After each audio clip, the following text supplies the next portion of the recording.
One of the things that Jericho knew was he knows a little bit about the keys, which is what all of the agents have been sent here to acquire.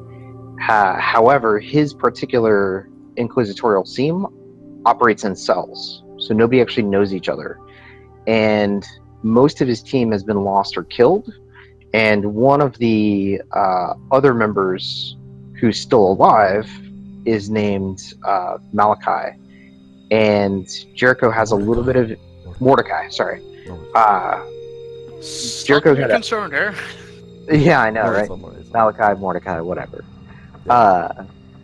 But Jericho had a little bit of information regarding his location, which is somewhere underneath the cities in the sewer, basically. Yes. And because Jericho has been a deep cover agent, he had set up for the inquisitorial team kind of a cover, which they kind of set up themselves as well, which was to be rogue traders. So Jericho works in the government, and he used to be a rogue trader, or work for rogue traders, and so it makes sense for him to have contacts in the rogue trader community. Quentin was kind of nominated to be the captain, and they took up residence in the slums, which is where they're currently based out of. Nearby, Jericho had set up a dead drop for them to leave information if they needed to communicate with him in a physical way and not just over the comlink. And then right before the session ended, last session, we discovered that someone had left something in the dead drop, and we had all kind of assumed that it was Mordecai, because he was the one who knew the locations of the dead drops, just like Jericho did. And so we all, kind of got together, and we hatched a cunning plan to infiltrate the sewers, which was we dressed up as like maintenance servitors. Yes, you found all parts, you bought them from the scrapyards kind of thing in the slums. And then Quentin threw on the robes of a Adeptus Mechanicus tech priest, and we basically infiltrated the sewers. And then the last session actually ended when we had just opened the door to the sewers, and we'd all stepped in, and there was basically a Sister of Battle facing us, and probably not Mordecai. So that's where we are. Excellent, beautiful summary. Thank you, Mordecai. So I just want to say also that you've discovered that these different cells is actually several different acolyte teams that have been sent out in time. And you have the feeling so far that this is kind of a place where acolytes can easily be abandoned, especially if there is no resolution to the mission they've been given. It's kind of a scrapyard of abandoned acolyte teams and inquisitorial teams just working, not knowing the source of their communications, often receiving coded messages, just living in confusion in this large city, hiding from Sarawak's forces. Okay, you're in the entrance. You see this Sister of Battle. And before we begin, even though I feel we have a very good flow, just to remind everyone, when we have RP sessions or RP moments, role-playing moments, that's when I say, for instance, go, or what do you guys do? You can do anything. That means you guys are free to role-play, move wherever you want. This is an open campaign. I don't want you to move to a specific place or through a specific course. You can do whatever you want. If you want there to be a little detail there, you don't have to ask me. If it's cool in the thing, it's good. So think of it like cooperative storytelling. We're probably trying to tell this cool story. That's the focus. Alright, so that would be Reisner. So the last time we ended with Llewellyn greeting the party as they had just walked in, and I believe Quentin was in the ford. Sorry, what? So you were talking to Quentin? Well, I Okay. believe we Let's literally begin- didn't we let's begin, literally open the door? Yes, Reisnar, describe yourself. What do you look like? What do they see when they open the door?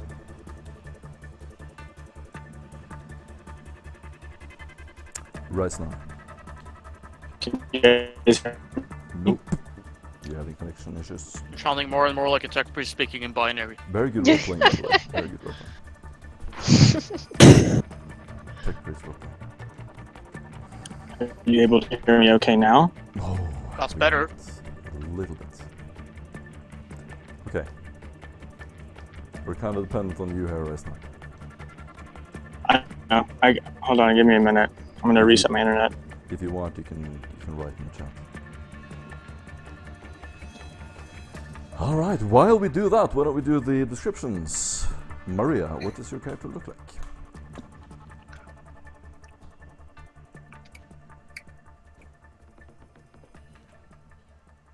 Maria. Talking while I've muted myself on my headset. Jesus Well done. Christ. Okay, Quentin. So Quentin is kind of hunched over, almost like a beggar, as he kind of gets into the character of a tech priest. He's wearing these lush red robes, but if you looked close enough, you could probably notice a smattering of dirt or the slight hole in it, where it's previously been worn by someone else.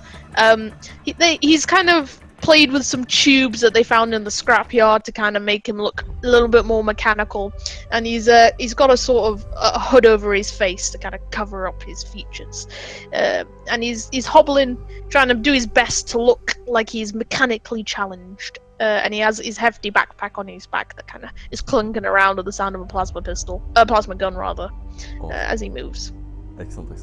Harlan, you don't have to necessarily describe what you look like right now, but just who is your character, so that people around you sort of know who are you. Harlan. All right, Harlan is a man. Harlan is A man of he's a sort of wiry built man, though you can't really see it underneath the armor and the coat that he usually wears. But he's, of a medium sort of height, kind of. He's fairly ordinary looking in that part, except he's got like a bullet scar on his neck and, hair, I guess. And a very neatly trimmed Burt Reynolds moustache. There it is. It's been a while since I did this. No, it's excellent. It's great. Torgron, who are you? I still have the Admiral uniform. Like I said, if you want to. I don't know that. As you were, he has a not so neatly nice uniform, being very well worn, and you hear nice rattling noises of whatever you can believe is inside these robes of pure imagination. And you see all these lovely medals, probably not his own, but they're still shiny and very neatly trimmed. He has the trim medals right up. I got a lovely tricot hat and a neatly trimmed moustache and a little twirl on them, while drinking his favorite alcohol booze. Absolutely excellent. Ross. Okay, Ross is a short woman with long hair, dressed in a black armor. She's like standing near Quinton and currently being very happy about everyone just cosplaying the tech priest. Awesome. Mogadishu. So Jericho is tall and fairly light-skinned with dark hair that's starting to turn to gray, but in this case he's replaced his normal navy issue long coat, scarf, things like that, with just some normal, gray work pants and like a gray dirt-stained, grease-stained, what might have once really been a shirt, but now it's more just a rag, and he's fitted onto his left arm, he's fitted this like mechanical servo drill, and really all he's done is he's used his very limited knowledge of technical stuff to just like pull out all of the pieces that don't look like they actually need to be there, and just enough to like get his arm inside, and you see that he's kind of duct taped it to his forearm so that it looks shiny and silver, and he's put a small corrugated hose like into his nostril and fed the other end like back underneath the hem of his shirt in the back, and he just kind of walks around with his blank stare, trying to be as much of a servitor as he can at the moment. I'm gonna give you an inspiration point, just because. Can you hear me okay? Now we can hear you, Aslan. Way better, dude. Sorry. Much better. Reisnar, you're standing up near the sewer entrance. What do you look like? What do I look like? Hold on.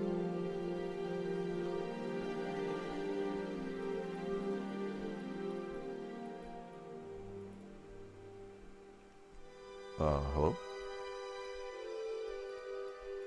So Davina stands 5.5 feet tall. She has blonde hair, is missing one eye. The other eye is gray, her skin is pale.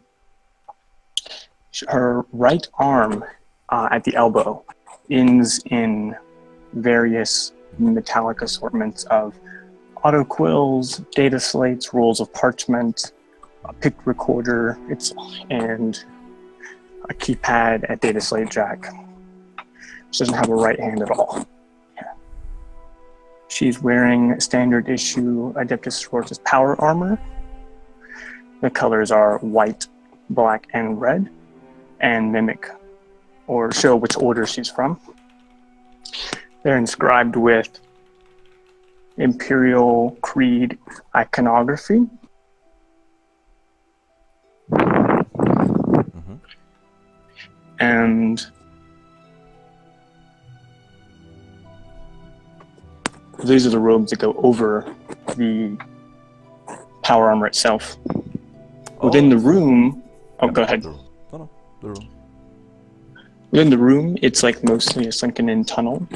That it's filled with books and some paintings, lines of scrolls, just feet and feet and feet long, as well as like a small living area. And it's very dimly lit by a glow globe. When the party first came in, she came in to greet them, and now is responding in Technolingua to the Adeptus Mechanicus, who she believes is now in her domain. Does anyone speak Technolingua? New. Nope. Some actually question whether Quentin can actually speak English. It's probably low Gothic, honestly. Oh yeah, low Gothic. So, He actually But, speaks High Gothic, funnily enough, but so Reisnar, what mysteries of the universe. So Davina starts off with a tirade and a small speech in Technolingua, not noticing that no one is understanding what she's saying. Unless interrupted, she will continue for a good minute. Nah, actually, no. Quentin is not going to respond. Never mind. Sorry. Okay. And at the end of the minute, she kind of holds her arms wide and looks expectantly at Quentin and smiles.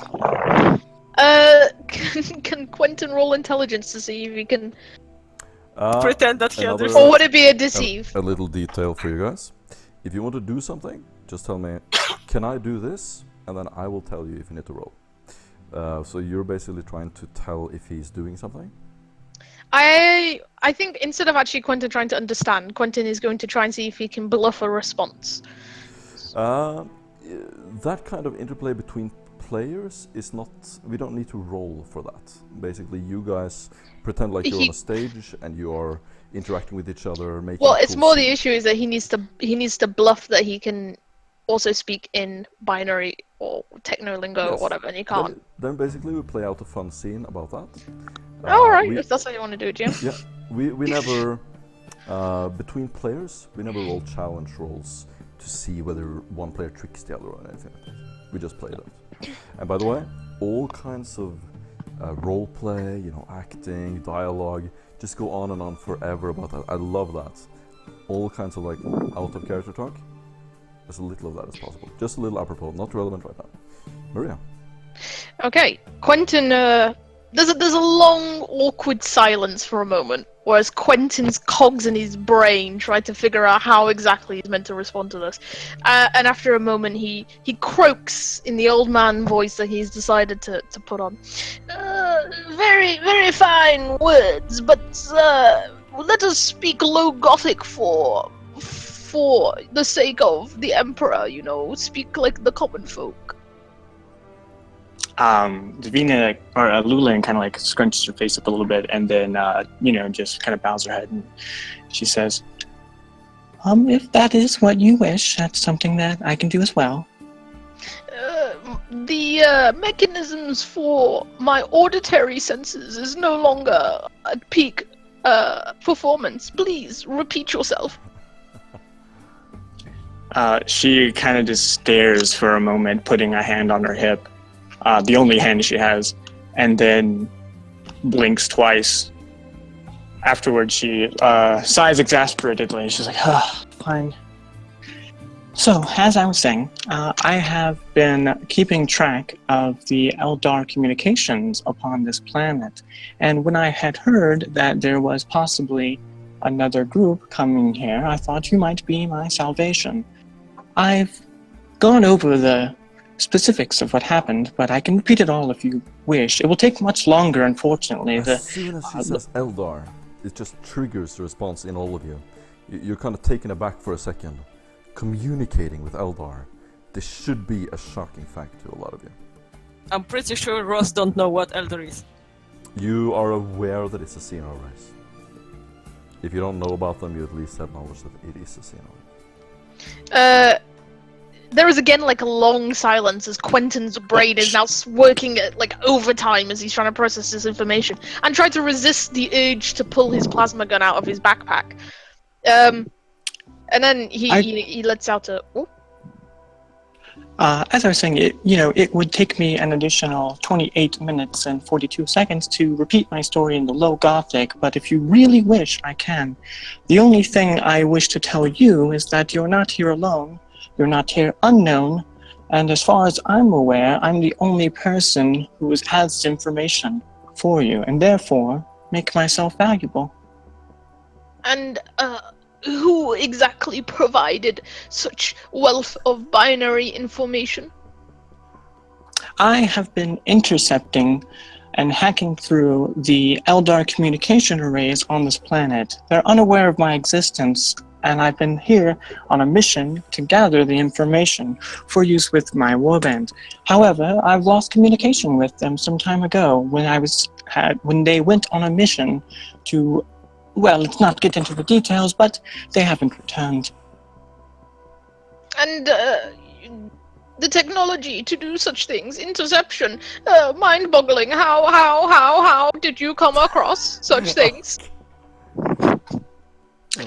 She gestures behind her to the enormous cogitator that is taking up the majority of the room. And she says, "This here I built myself. It took me quite a bit of time, but it taps into the, I guess you could call them witch waves.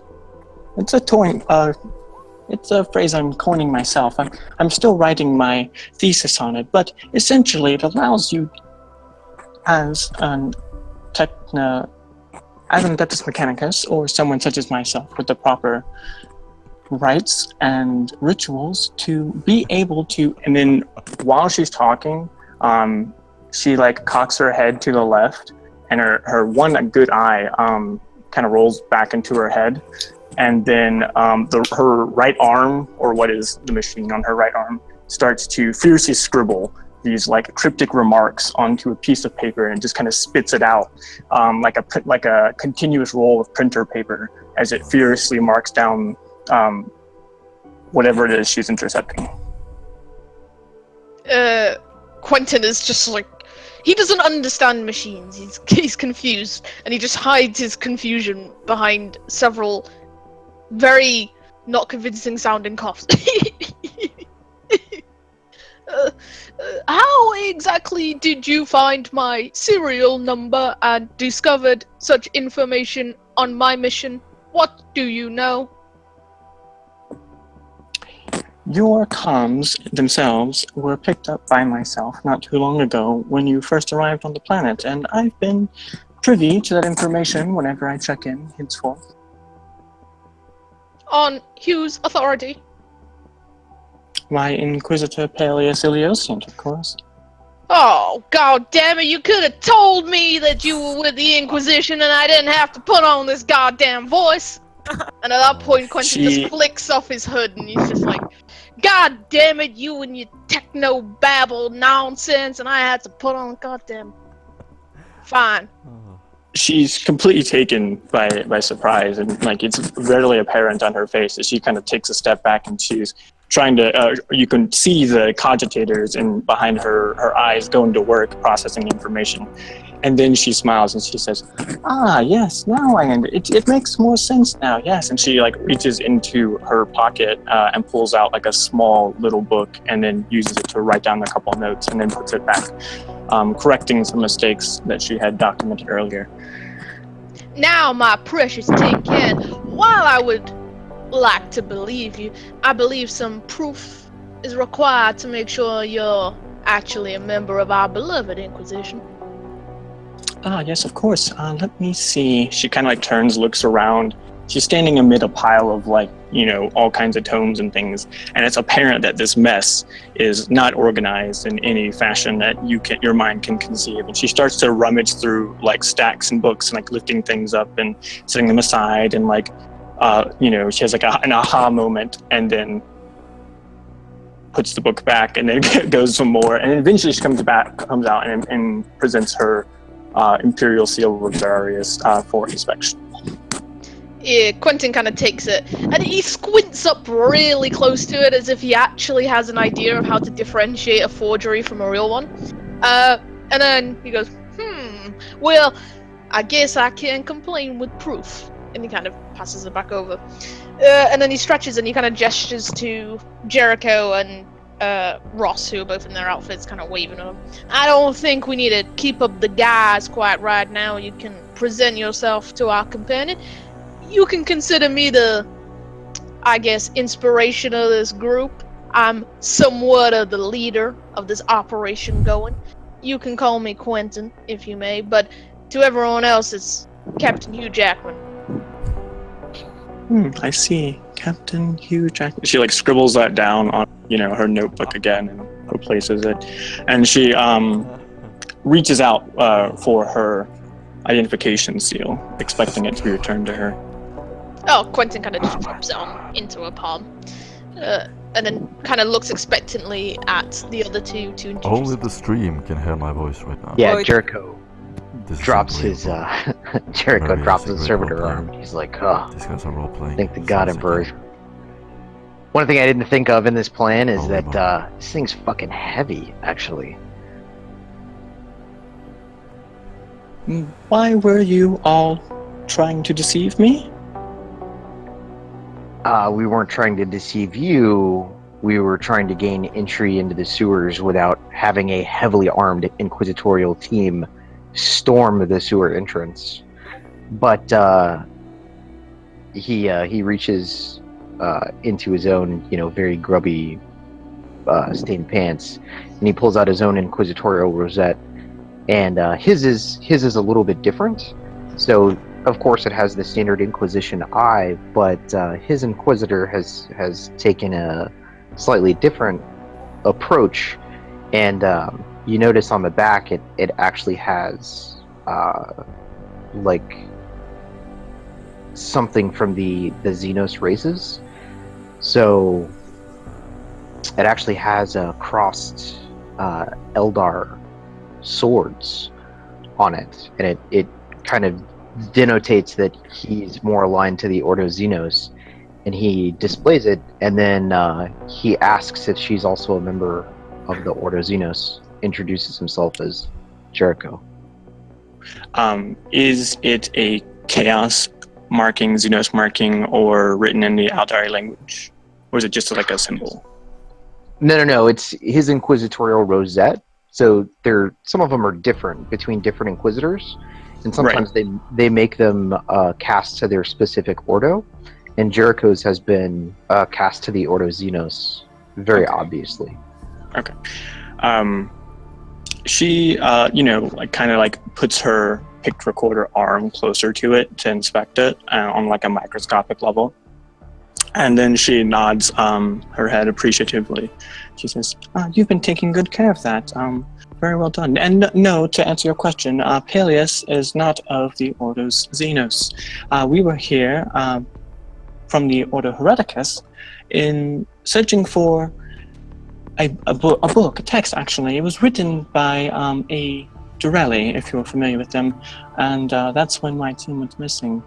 So I, upon learning of your whereabouts, after learning of the Elder, learning of your whereabouts, were hoping that you would be able to get a message back to my Inquisitor, or perhaps even my Canonist, and letting them know that I have been stuck here ever since my warband disappeared. And I know that it's my fault, and I didn't mean to fail the Inquisition, but I'm ready to repent and pay out my penance. Well, ain't this the inquisitorial love fest? I'm quite sure we can help with your predicament, but in the meantime, I think it's best that you help us complete our mission, and perhaps that will be penance enough, or at least I hope so on your account. And while I'm aware of many things, I'm not 100% certain that I'm aware of your mission. At this point, Quentin kind of hums, and he kind of locks eyes with Jericho, and he kind of gives him a raised brow. Well, I can't quite say whether we have the permissions to give the details. I'll leave that to our informant here. So Jericho looks at Quentin and then looks at Llewellyn, and he actually earnestly, very earnestly starts talking. And you can tell that he's at least being honest about what he's saying, but perhaps he's not saying the whole truth. And he says, I was sent here to investigate the presence of Xenos, specifically the Eldar, in this region of space. My inquisitorial team has also disappeared. There's only a few members left, and we've linked up with Quentin and his team, and they are in search of some items of some power, but we don't have that many details yet. He just kind of glosses over everything else. She dutifully takes note of, physically, of everything that you've told her, adding it to the tome at her waist. And is it quite safe? At this point, this is when she's doing the note. Is it quite safe to be writing every single thing down? Not that I have any suspicions that you may fall to the good graces of the Emperor's embrace forever, but that is a walking piece of evidence, and I'd rather not have a paper trail. Actually, that's a very good point. Although Jericho says that, and then he steps forward, and then he starts kind of poking at the chaotic mess in front of him, and he looks like he's very interested in any kind of reports on the Eldar or anything that seems to come from that. Well, actually, I had a lot of time, so Rose just was sitting around on a pile of books and flipping through them, looking for cool pictures. What are the themes of the books? So just the information that is here is mostly in other languages. There are very few that are actually written in Low Gothic or High Gothic. So the majority of them are going to be... Eldar. Okay, well, so there are some books that are written in Eldar. But in response to questioning about her keeping everything written down, she holds out the book and presents it to Quentin for inspection. And what you'll see is literally just these runes and symbols and incomprehensible things. And then she smiles and says, I'm sure none of you can read that because I wrote it myself. And as far as I'm aware, I am the only person who can read or write it. And allow me to say that it is quite safe in my possession. I trust Tin Cans to come up with some encryption code method. Well, so long as you ain't leaving anything that could point to us, I can't say I can complain too much, but try not to be writing notes in the middle of any action. if you understand my Hey. meaning. Hey, Quentin. Jericho's flipping through some of these books now, and he's like, he holds one up, and then he holds it up to Llewellyn, and he's like, "This is written in Eldari. How do you know this?" What do you mean, how do I know it? Well, he pauses for a second, like he's not sure he wants to say it himself, and then he goes, "So, you obviously wrote this in Eldari, and it's correct. So, I don't recognize I can these other speak- languages, but I can speak, read, and write every Xenos language. Additionally, my cogitator banks are stored with the vast majority of all Imperium common and scholastic knowledge. I am, for all intents and purposes, the encyclopedia of mankind. Oh, for the love of God, we got a walking history book with us. Is it like Oh. a encyclopedia of everything but the humankind? You good do point, Thomas. you do realize, Miss, if you are even a miss, it's hard to tell with your kind. You do realize Jeez, Quinton Rude. that the possession of such material could be considered hereditary. Heretical. Heretical. I said that Jericho wrong. just Yeah. throws that in. Oh. Whew. Very heretical. I'm seeing a lot of heresy here. The study of Xenos and, in general, things of forbidden lores, forbidden texts, are closely guarded secrets, obviously. There must be some people within the Imperium who study these things. And my Inquisitor specifically recruited me for this purpose. As you know, in the history of all sisters, only one in the last 4,420 years has fallen to chaos. We are of the most faithful, and therefore the least likely to fall from this forbidden knowledge. It's words like that that tend to make some fall for forbidden knowledge. But I ain't one to talk on behalf of our Inquisitor, and it ain't my way to turn away help.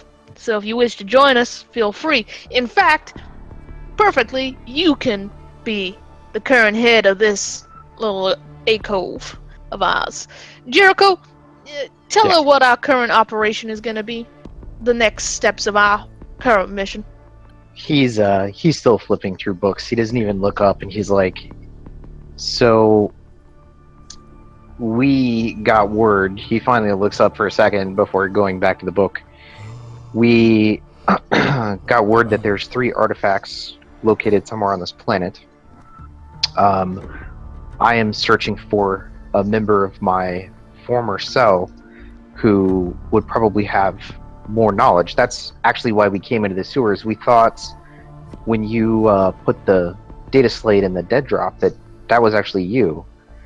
And we're looking for him. His name is Mordecai. And he is supposed to have more information on these 3 artifacts. They're called the 3 keys.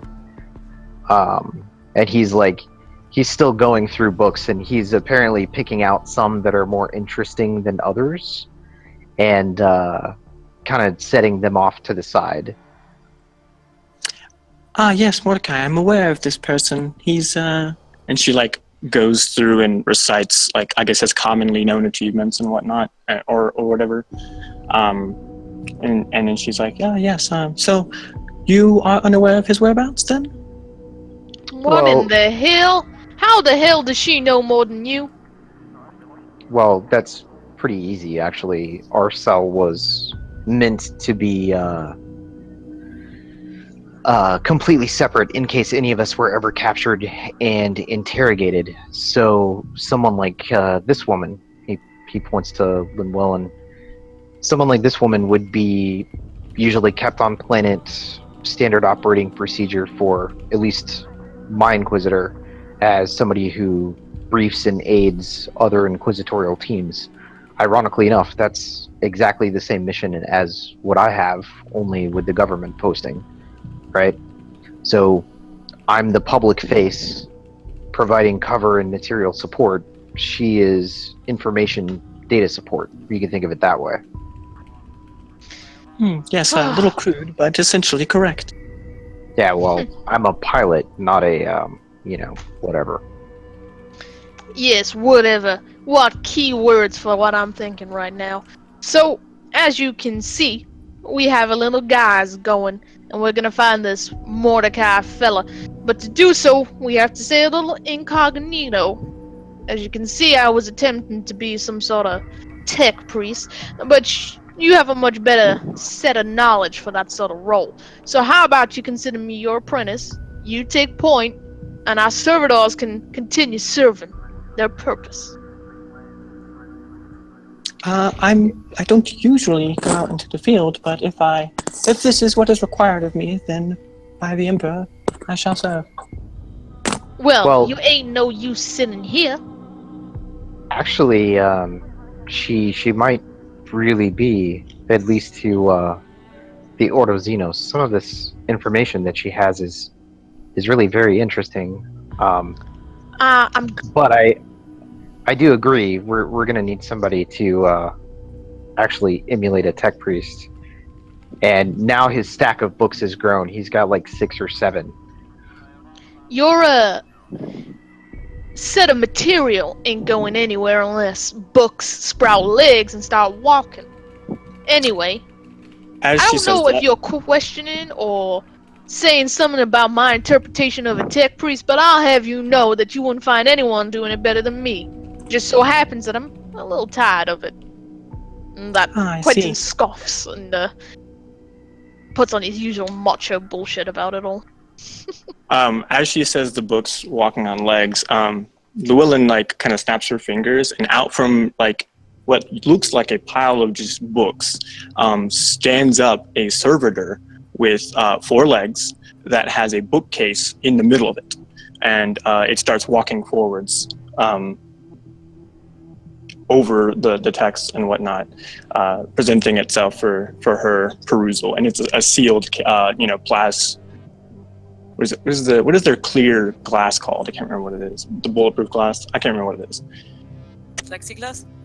Yeah, it's like a plexiglass cover. Plasteel, right? No, I think this one is for big. Whatever. Quentin That's- kind of just That's just lets out an exasperated sigh and goes, "Look, we got a comedian here too. Now, enough of this nonsense. I've had enough of this talking. We got somewhere to go, don't we, Jericho? So let's get walking. Now we got someone to guide us through." I'm a Great rhyme. Great rhyme. So the location, Mordecai's cabin, is deep in the sewers, but it's sealed. I don't understand how exactly we would arrive there. Do you Well- have any explosives? She thinks for a moment, and then she responds, No, not more than the usual crack grenade. Sealed how? It's deep within the it's guarded. It has they've erected fortifications. Yeah, it's kind of what I expected. I mean, the whole rest of the team's been killed, right? So he looks up for a second and he's like, I imagine that he's just trying to survive. But didn't you send him a dead drop letting him know that we're coming? Yeah, of course, but I have no idea if he's checked it or not. I mean, that's the problem with dead drops. They've got to be checked. Quentin lets out a sigh and he pinches his brows together. Is there anywhere we can find the gear that's necessary to break through? And I thought, Jericho, that we were gonna have to pass our way through some guards or something. Isn't that the whole reason we got this outfit? Well, the whole reason we got the outfits for the city itself, right? Once we get into the sewers, we don't need to emulate guardsmen. But like I said before, once we get into the sewer and we're going for Mordecai's location, expect everything to be hostile up until the point that we can present inquisitorial rosettes. Remember, Mordecai is a tech priest, and he's paranoid. Everything's gonna have a gun, and is gonna try and prevent us from getting to his inner sanctum. Well, we want to break his stuff. Hey, I don't see a whole lot of other options at this point. Right. So we're talking about a type of ceiling that we can't get through unless we get some explosives. Can't you? Well, like, it's call him? fortifications, Quentin. It's not necessarily that he's completely sealed off, that he's made himself completely inaccessible. It's just that he's probably in a fortified location, and we're probably going to have to fight our way in, at least until the point that we get up to the pickcasters and things like that. Quentin, Yes, at this point, that is correct. It is quite heavily fortified and would be a, frankly, suicide mission, unless you're confident in your combat capabilities. at this point, Quentin kind of just throws off the robe that he was wearing, revealing his usual trench coat, his enforcer carapace armor, and his shotgun swinging across his chest. And he just kind of puffs himself up a little bit, and he just kind of winks at everyone. And he goes, "Well, it turns out fighting is what I was put on this earth to do. And don't worry yourself, Tin Can. We've been in a lot of suicide missions. This wouldn't be the first. Now, if you're already done with your talking, I'd like to get to some business, because this whole thing is kind of boring me a little. I'm not a man of books." Rosa stands up and says, "You know what? My mom said you don't break stuff that you cannot fix, and I definitely don't know how to fix servitors. Maybe I should try to sneak in first to the cam or something." "Oh, kick yeah, you can sneak any day of the week. You can go ahead, but I'm following behind with some weapons." Don't shoot anything. Before I So, scream. do you want us to go up posing as Mechanicus? Is that the plan, or are we simply trying to storm the Citadel, so to speak? I think that if we go in posing as Mechanicus, it might be better, but I don't know that Mordecai would care. So isn't it like offensive if you oppose a Mechanicus in the face of a real Mechanicus? Well, Yeah. if he's so paranoid, why would he care if we're Mechanicus or non-Mechanicus? That's gonna exactly my fear us. point. Either way, yeah. Well, it so happens, Jericho, that I have good points. Most of the time. All of the time, in fact. That Quentin kind of Some of the time, perhaps, yes. Hey, don't put yourself on dangerous ground, you hear? I'm just saying. Llewellyn uses her pitch recorder in reverse to kind of display a map of the sewers on the ground in front of you guys, and it has like a highlighted path that is illuminated in a news sphere and able to be downloaded onto your individual data slates if you so choose.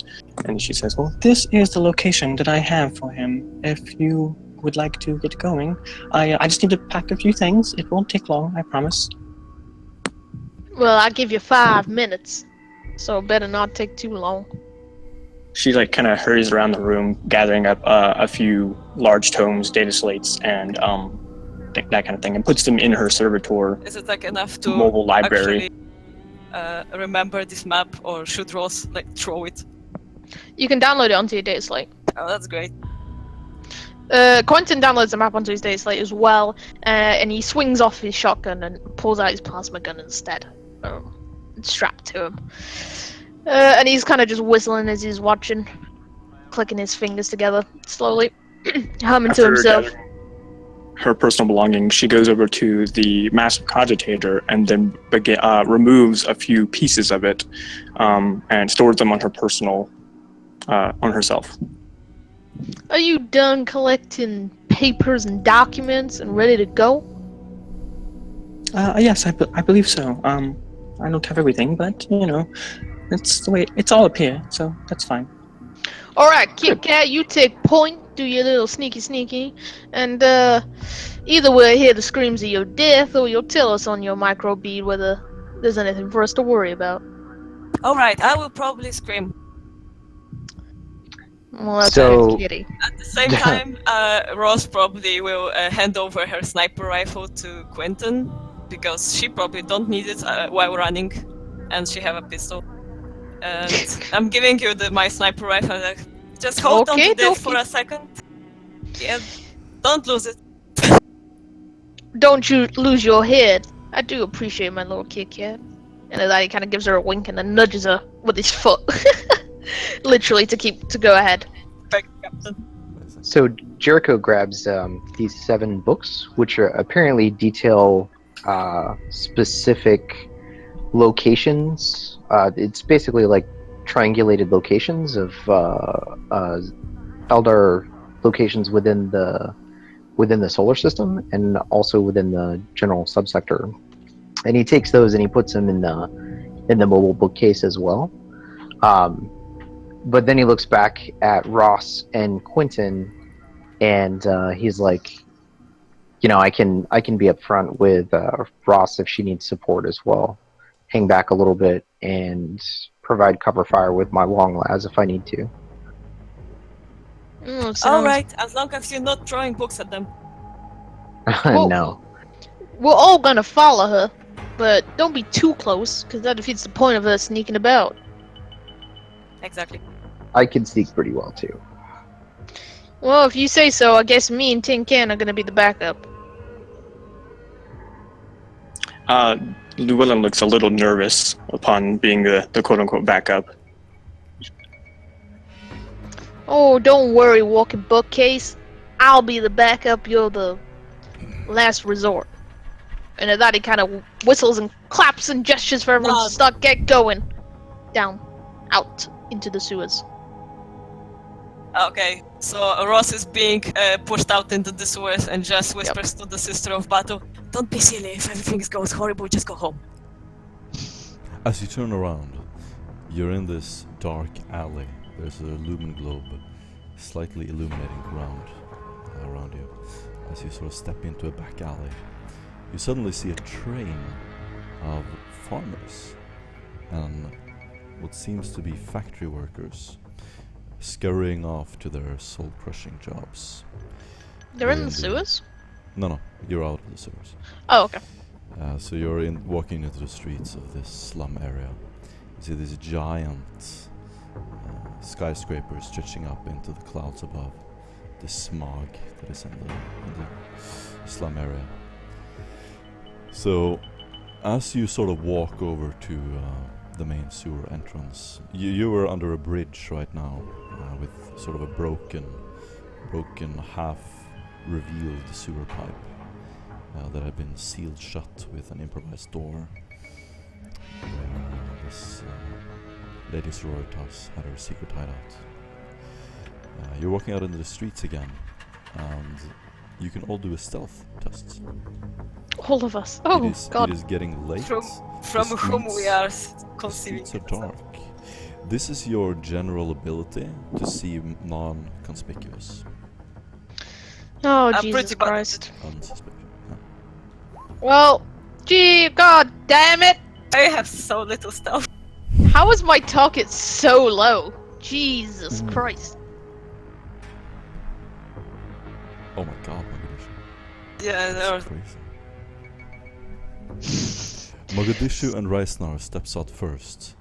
They are so accustomed to this city that they immediately blend into the slums. They sort of walk about. They look as though they're on the way to their workplace or something like this. The rest of you sort of are antsy, anxious, looking over your shoulders. Especially Quentin. You struggle to hide your striding, wide walk as you sort of walk like a boss down the streets. And Thorgodon and Harlon, Yep. what do you get on your stealth tests? I didn't roll. You did not roll. Oh, Llewellyn, upon making her travel preparations, is now wearing like a friar's smock. Just huge brown drab robes over herself. Very nice. Harlon, something about you, as you're walking into the streets, is totally glaringly obvious. I mean, What is it? it's probably because I am the face of the law. Yeah, the Clearly, face on very the law never can finished never his sentence. have. image of an Arbite general, no? You'll notice that both the Arbites have a target of 10. Yeah, exactly. And both of you fail. So you're. What is it about you? Describe the way you're walking, the way you look. That sort of gives you off. You know, it's sort of like a very confident, sort of imperialistic, fascist stride. Like heavy You clumping of struggle boots, to crackling hide of your. guns. You struggle to hide your pity at the workers. You look down on them, perhaps, throwing some. No. We do No, not okay. pity them. This is their lot in life, to serve. Yes, but you look down on everyone you meet, and you seem so sorry. suspicious. Quentin doesn't quite have that militaristic stride to him, but what he has instead is he just constantly looks like he's out for trouble. He has that stride, exactly. that ridiculous stride to him of that he looks too confident, too in his element Yeah. to be So an while ordinary. Swaggers down the street. Exactly. So while Jericho perhaps looks down and as he makes eye contact with someone who's obviously a criminal sitting on a street corner, he looks down and sort of sighs to himself like, "Oh, there's nothing I can do." Harlan and Quentin, you're just staring down these criminals, looking at them like, "Yeah, you wanna go? You wanna go?" And they're obviously, they think there's something suspicious about both of you. I imagine Harlan is probably writing out tickets for littering as he goes. Yeah. And as you do that, as you're writing a ticket for littering, a group of 4 guys dressed in leather and one lady, they're dressed in tight leathers. They look like common street thugs. They get up and they slowly start to stride across the street, kicking paper and debris across the street, sort of towards you. And one of them is gesturing, like sticking his hands out, like, "Yeah, what is it?" So You wanna go? Harlan immediately notices them crossing the street at a non-designated crossing point, and he kind of just stops, puts up his hand, and goes, "Halt! Jaywalking is an illegal offense." At this point, He- Quentin he's just on a- literally like face palms and he goes, "God damn, the guy just for 1 second doesn't remember he's not a fucking Arbite anymore." He sticks his chin up in there like, "What do you want, old man? You wanna go?" Huh? Who are they saying old man to? Harlan. Oh, I steal his gun. Are you for that. aware that streetwalking is a capital offense in this empire?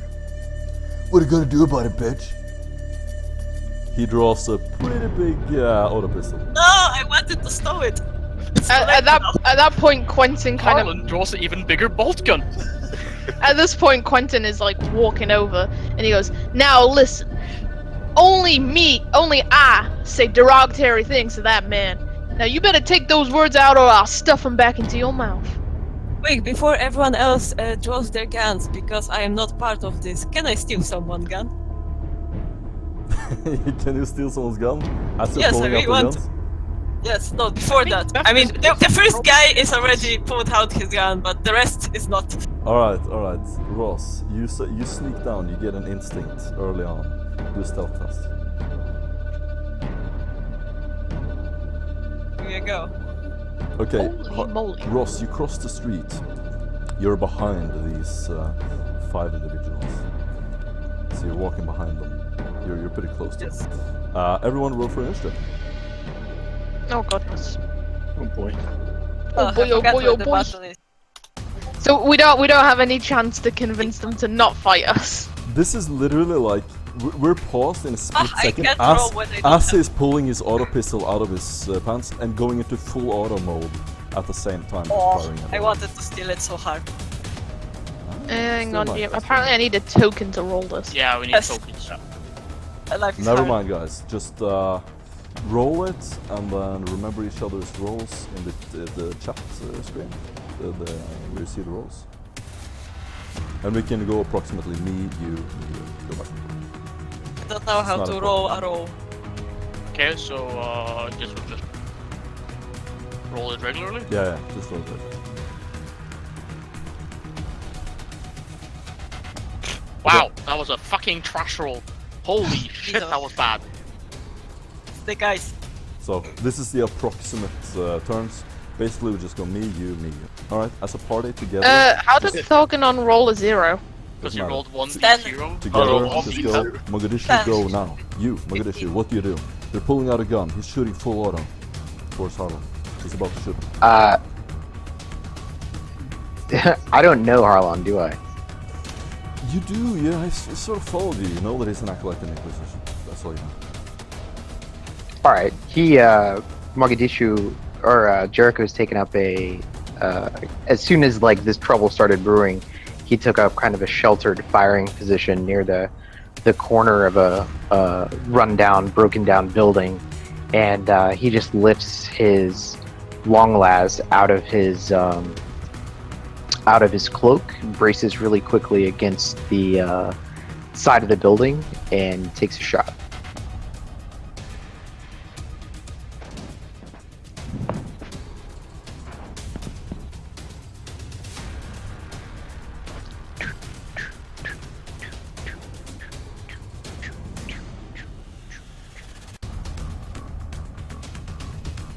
And he hits.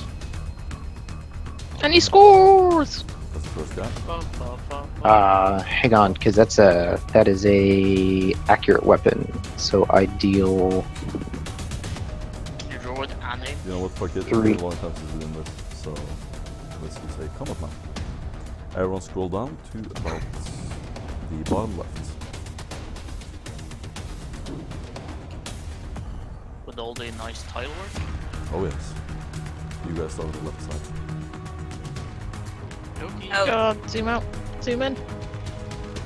Yeah, so Jericho in total does 20 damage to the guy who is doing, who is got his pistol out and he's about to go full auto. There's two Harlons. I think one of them's meant to be a Quentin. Yeah, that sounds about right. Oh, trash can. That'll do as cover. Those are So- some fucking Trash big cans. trash cans. Pretend that's cover, whatever. Doesn't matter. That's a trash can. guys. GM? You're on the Be left. somewhere there. Everyone place your outfits on the left. Left. Okay, Ross, you're behind him. That's fine. Can I add like an initiative now when my character is already on the map? Or Doesn't not matter. really? Well, I think I don't know how to do this. It doesn't really matter. Just all Okay, you okay. guys get the same thing. Okay, let's do this quickly. Has everyone pulled their focus on the map? I actually don't know how to do that. Okay, that will do it for you. You pull your big picture from your card. Very good, very good. Yeah. Thank you. Alright. Everyone has a token on the map? Oh god, I'm looking at the wrong bit of the map. No wonder. Fuck it, no. Okay, excellent. Look at the ship. Where are you? You fire? Who do you fire Right there. at? Whomever the guy is who is doing the auto pistol. Oh, we should have like a lot of people, That's and every number one. time we miss, we kill some civilians. Yep. So fired him. Alright. What the hell, Quinton? Ah, okay. I remember. So how much damage do you do? 20. 20 damage? Pin 1. Pen 1. Oh Jesus. To the... 60-06, it's the head. It's a headshot. It's a headshot. Jesus, what kind of gun is this? So It's a long last. It's a long last. Well, you basically blow his fucking head off. It just explodes in the streets. Oh. Suddenly, the streets fills with screams of horror. The workers rush off into the buildings. Oh. And it's just a huge bloody mess. Go. It's Ross's turn. Oh, What, you mean like over Okay. here or something? okay, keep to the plan. Who have the nicest gun? Yeah, what Quentin was, because we walked up to their faces. No. They worked towards you and they were about this far away. Okay, Really, alright. Jim? Okay, fair. But you were screaming at each other for like 5 minutes. What the hell? Oh, I'm commanding in a very commandy imperial voice. So you were like screaming at Okay, each guys, other from who's the next across one the on? street? Boom, boom, boom, boom, boom. Let's go. Who's the next? Okay. Me, gun stealing. Go. Okay. Do a sleight of hand. Okay. What? Oh, fuck. Oh! Oh God damn it. Jesus! Oh Yes. Jesus! The music. If you've been through this before, Ross. Yes, I've been once, You've been but it through was this. like door opening. It wasn't very interesting. Okay. Alright, so as you were screaming at each other, Ross came to the reader unnoticed and just took his big ass gun from his hand, I guess, and he didn't notice this at all. And now she is holding it towards his head. Actually, I'm gonna let you steal 2 of these fuckers' guns. Oh, great! You step So- up to the first guy, you pull the gun out of his pocket. He doesn't have time to realize you're behind him. He doesn't even see you. Then you walk up to the next guy and grab his weapon as well. You're now holding... 2 guns auto against 2 pistols. people. Yes. I guess you don't And what do you do with... Okay, Ross, that's your turn. I'm not kidding you. You basically saw 2 guns. So Quentin kind of swings away the gun that he got from Ross, the sniper rifle, because he's not a man for sniper rifle. He's a man for big guns. So he rolls up his plasma gun into his hands and he's tapping on it and he goes, "You messed with the wrong type of man." And then he aims and he goes for a hit. And because he hasn't moved, he'll half aim. It's short range, isn't it, GM? I think this. Short range? Yeah, definitely.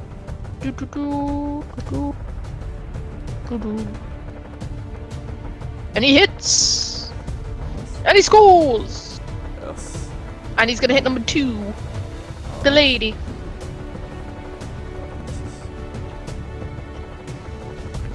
So that you hit the lady the first time? Mhm.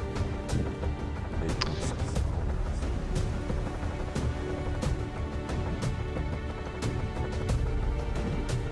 That is my turn. Let's turn 2 plasma gun shots. Is that correct, Maria? 2 Yep. plasma gun shots? Okay. So 8 and... wait. Just 8? I can't do 2 shots because I aimed, didn't I? 9. Oh, it's a Mine half action to shoot twice. Yeah, no. But I thought if you she said didn't 2 shots. I specify didn't. that she shot twice, she's not shooting twice.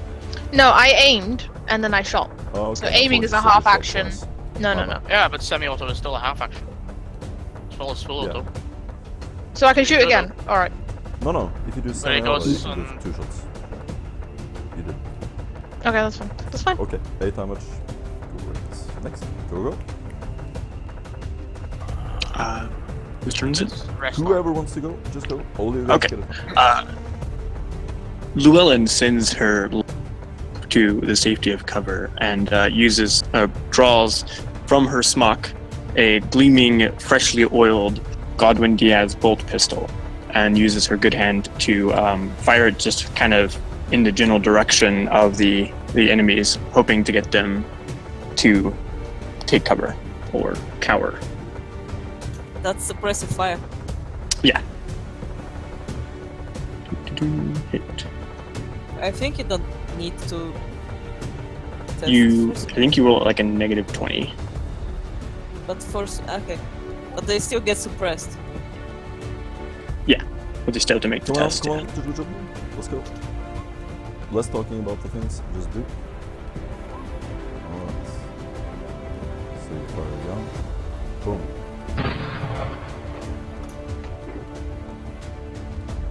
What happens? Describe it. Doesn't What does hit. it look like? It doesn't hit anyone, so she just kind of fires off near the feet of the enemy, hoping to get them to like retreat or run away.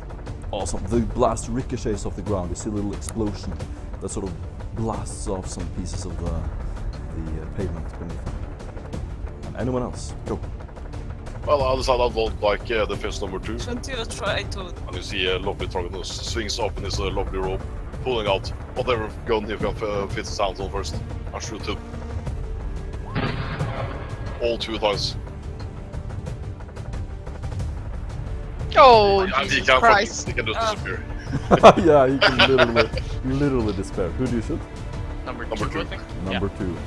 Okay, so this poor woman just goes up in his gun. Her head blasts open. You see her jaw sort of detach from her face, and then you shoot off her right arm. It's like a Fallout execution, and then she falls down to her knees and on her face, and the ground just fills with this pool of blood. In the meantime, like in the background, Ross just standing at T-pose with two guns. And next. Go. Alright, so Thorgunn pulls his bolt gun out from beneath his French coat and kind of just aims at number 3 and shouts, "Intent to commit violence is a capital crime. The punishment is death," and shoots him a lot of times. Awesome. You get an inspiration point. That's... Judge Dredd. I have a list of like Imperial law because they released it in like a previous Splat book. It's amazing. I mean, using violence against the law enforcement, you have to kill his At next least every one of them. all of them and the next 2 generations of his family. So, What kind of guns do you think? semi-auto. Yeah.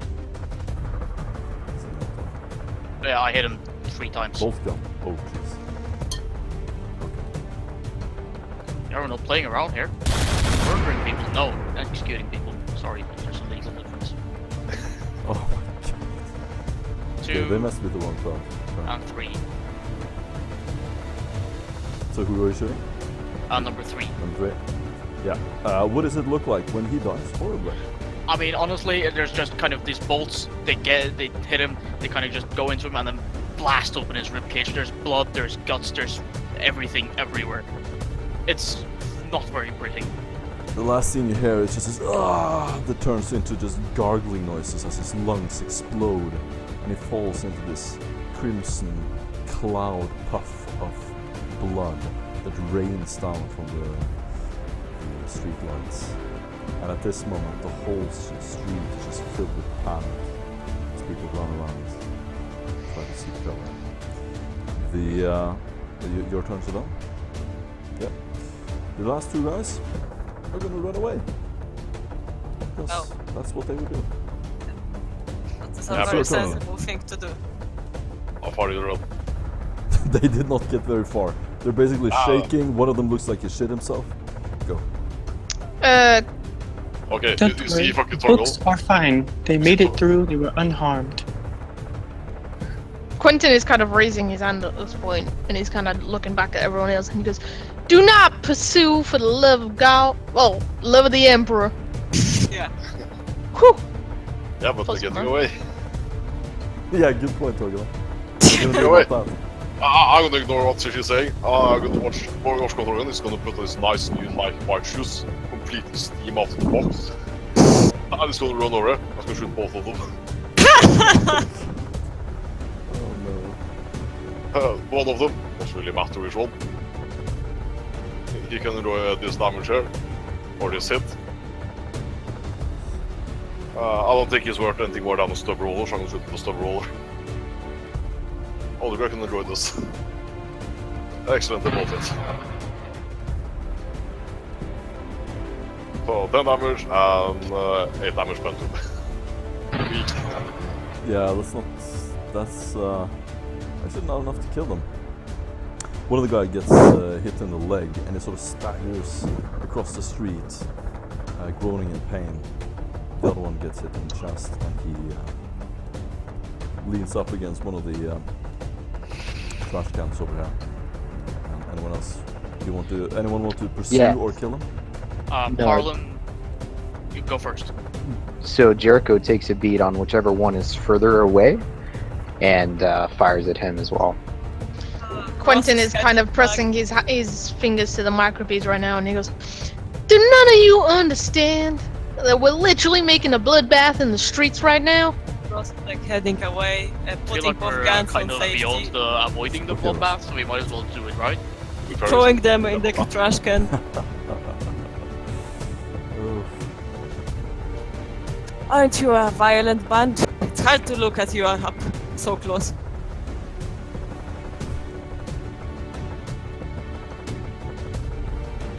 Yeah, I think he's probably dead. So 16. describe what's happening. Jericho. So Jericho takes a quick bead, and even while he's drawing a bead on the guy that's furthest away, he radios Quentin back and he says, Quentin, they just saw a heavily armed group of men blast through them with fucking bolters. And then he pulls the trigger. Well, whose goddamn fault is it that they saw that? What does it Quentin look kind of like? grumbles to What does it himself. look like when he explodes? So Jericho, he doesn't aim for the head or anything like that. He just he pretty much tries to hit him in the body, but I don't think 88 is that. But arm, I think. yeah, he shoots and kind of severs the arm completely at the elbow as he's running, and the guy's trying to do this like zigzag motion, and Jericho tags him anyway. You hear this loud boom, and then you see his hand basically detached from his body, and just a stream of blood. He spins around a couple of times, lands on the ground, and he starts crawling across the ground, blood splattering everywhere. Anyone want to deal with the last guy? Yeah. Harlan kind of aims his bolter at him and kind of just mutters to himself, "Failure to comply, failure to confess guilt, resisting arrest. The sentence is death." And single shots the last guy. Inspiration. 10 inspiration. Just pretend you're fucking Judge Dredd. At this point, by the way, Quentin is just looking over the dead bodies and kind of gesturing at them with his feet. He knows the rest of them are gonna wipe them Yeah, out. I came regardless. around. Quentin want to help me hide the bodies, and I show him the brush gun. Yeah, no, I hit him. Llewellyn comes up and uses a picture recorder to take a picture of each one of their faces and scans the databanks for known criminal associations. Quentin is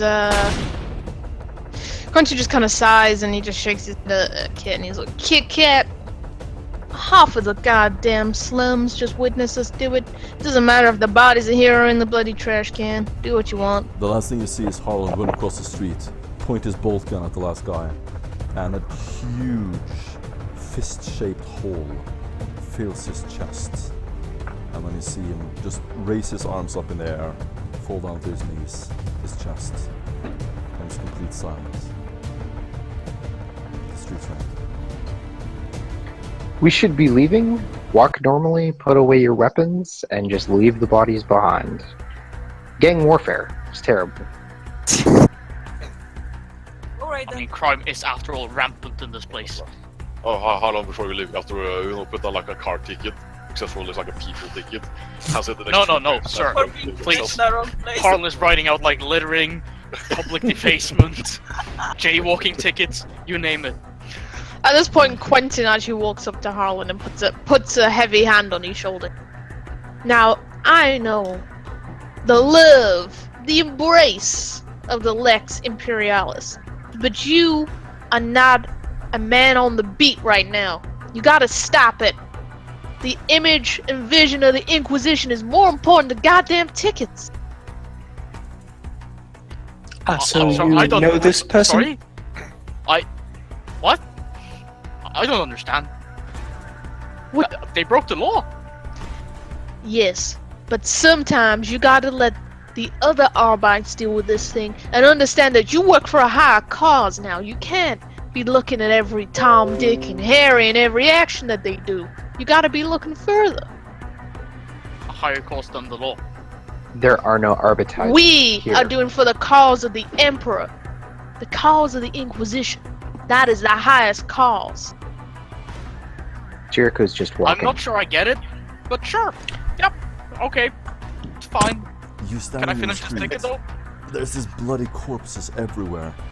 After a while, you can see some people scurrying across the street, running across the street with their head down. They're trying to get to the other side.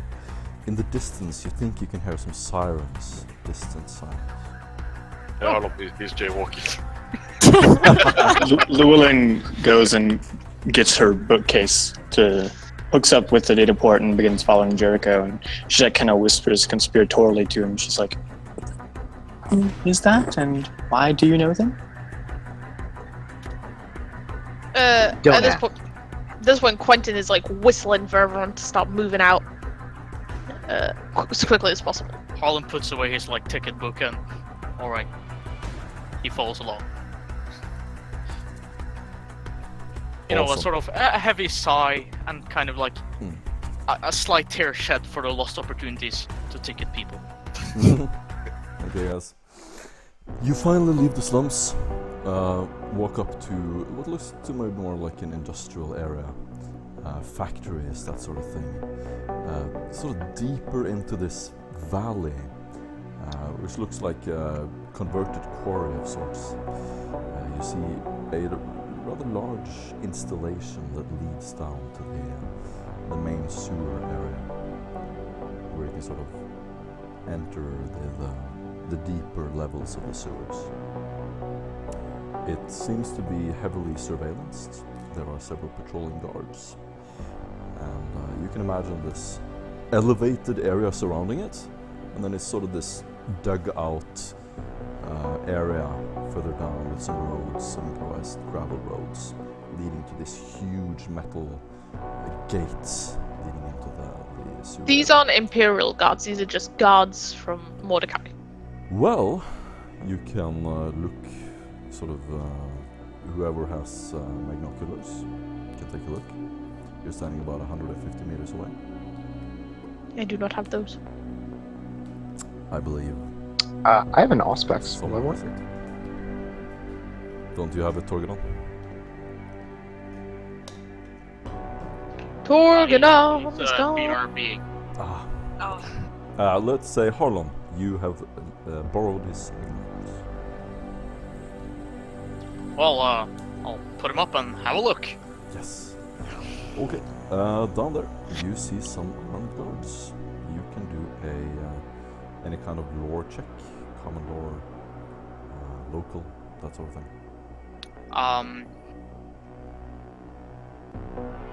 Only common lore underworld, maybe? Would that apply? Not here, unfortunately. I've not got a lot of common lores, really. Okay. You can pass it around. Does anyone have the appropriate things? I'll just tell my fellow lawmen what I'm seeing, like just Yeah. describing these people in detail. That works. I believe that I know who they are. Well, ain't you a wealth of knowledge always? Would you like to share? So I'm guessing you have every. I'm guessing you have every type of lore, right? Just, I have every lore. Yes, including all the forbidden lores. Great. You can use an inspiration point to reroll, or you can use a fate point if you don't have Yeah, it. I'm gonna go ahead You and have do that.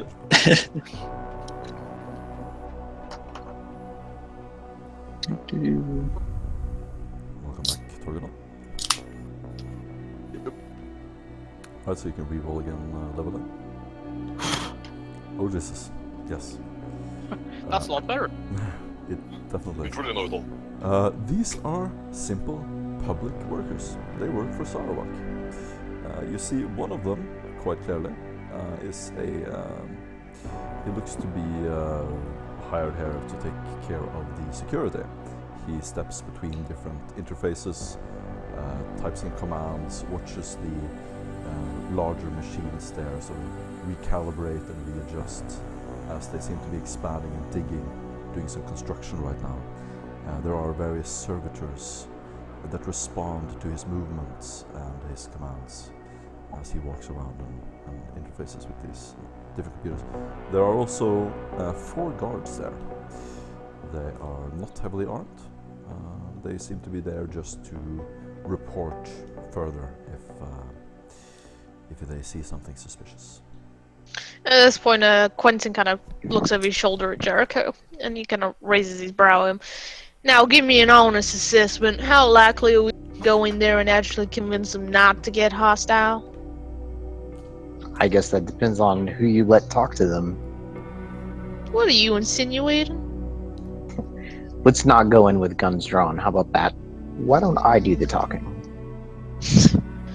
Well, you think I ain't capable of smooth and capable persuasion? Nah, Quentin just raises his hands as if he's not gonna get it. Fine. Go on ahead. Everybody, holster your weapons and try and look normal. If it's possible. Looking normal. How about hang back? Hang back. Let me and Ross go in. What does Ross look like again? like a guard. Perfect. Let me and Ross go in first. Ross be my guard.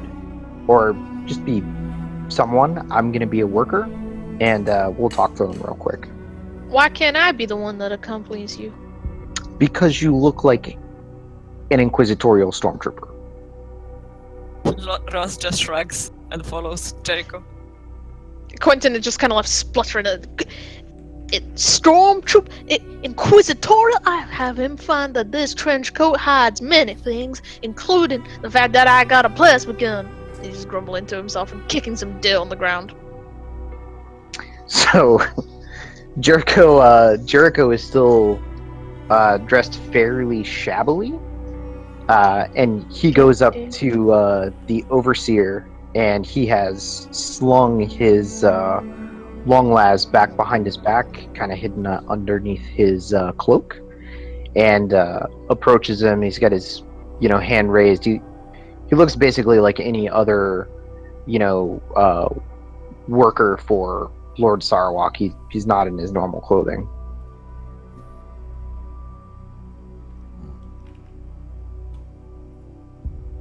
Does he do anything as I approach, or does he let me approach? So you step down into the gravel path and you sort of walk up to this huge double doors.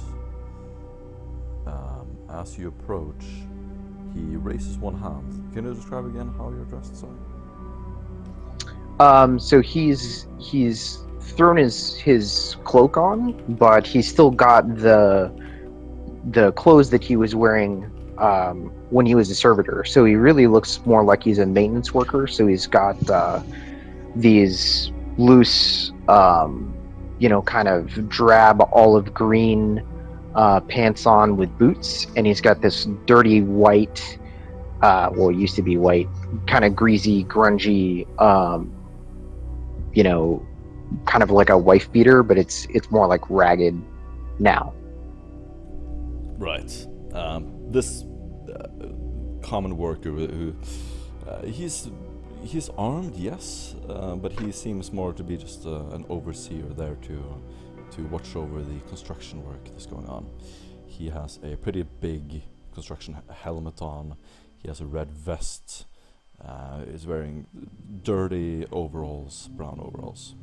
He takes a couple of steps forward, raises his hand, and this guy seems to be from the same planet as our dear friend Quentin. As he goes, "Well, hey there, sir. What are you looking for? You're not supposed to be down here." Hey, yeah, I know.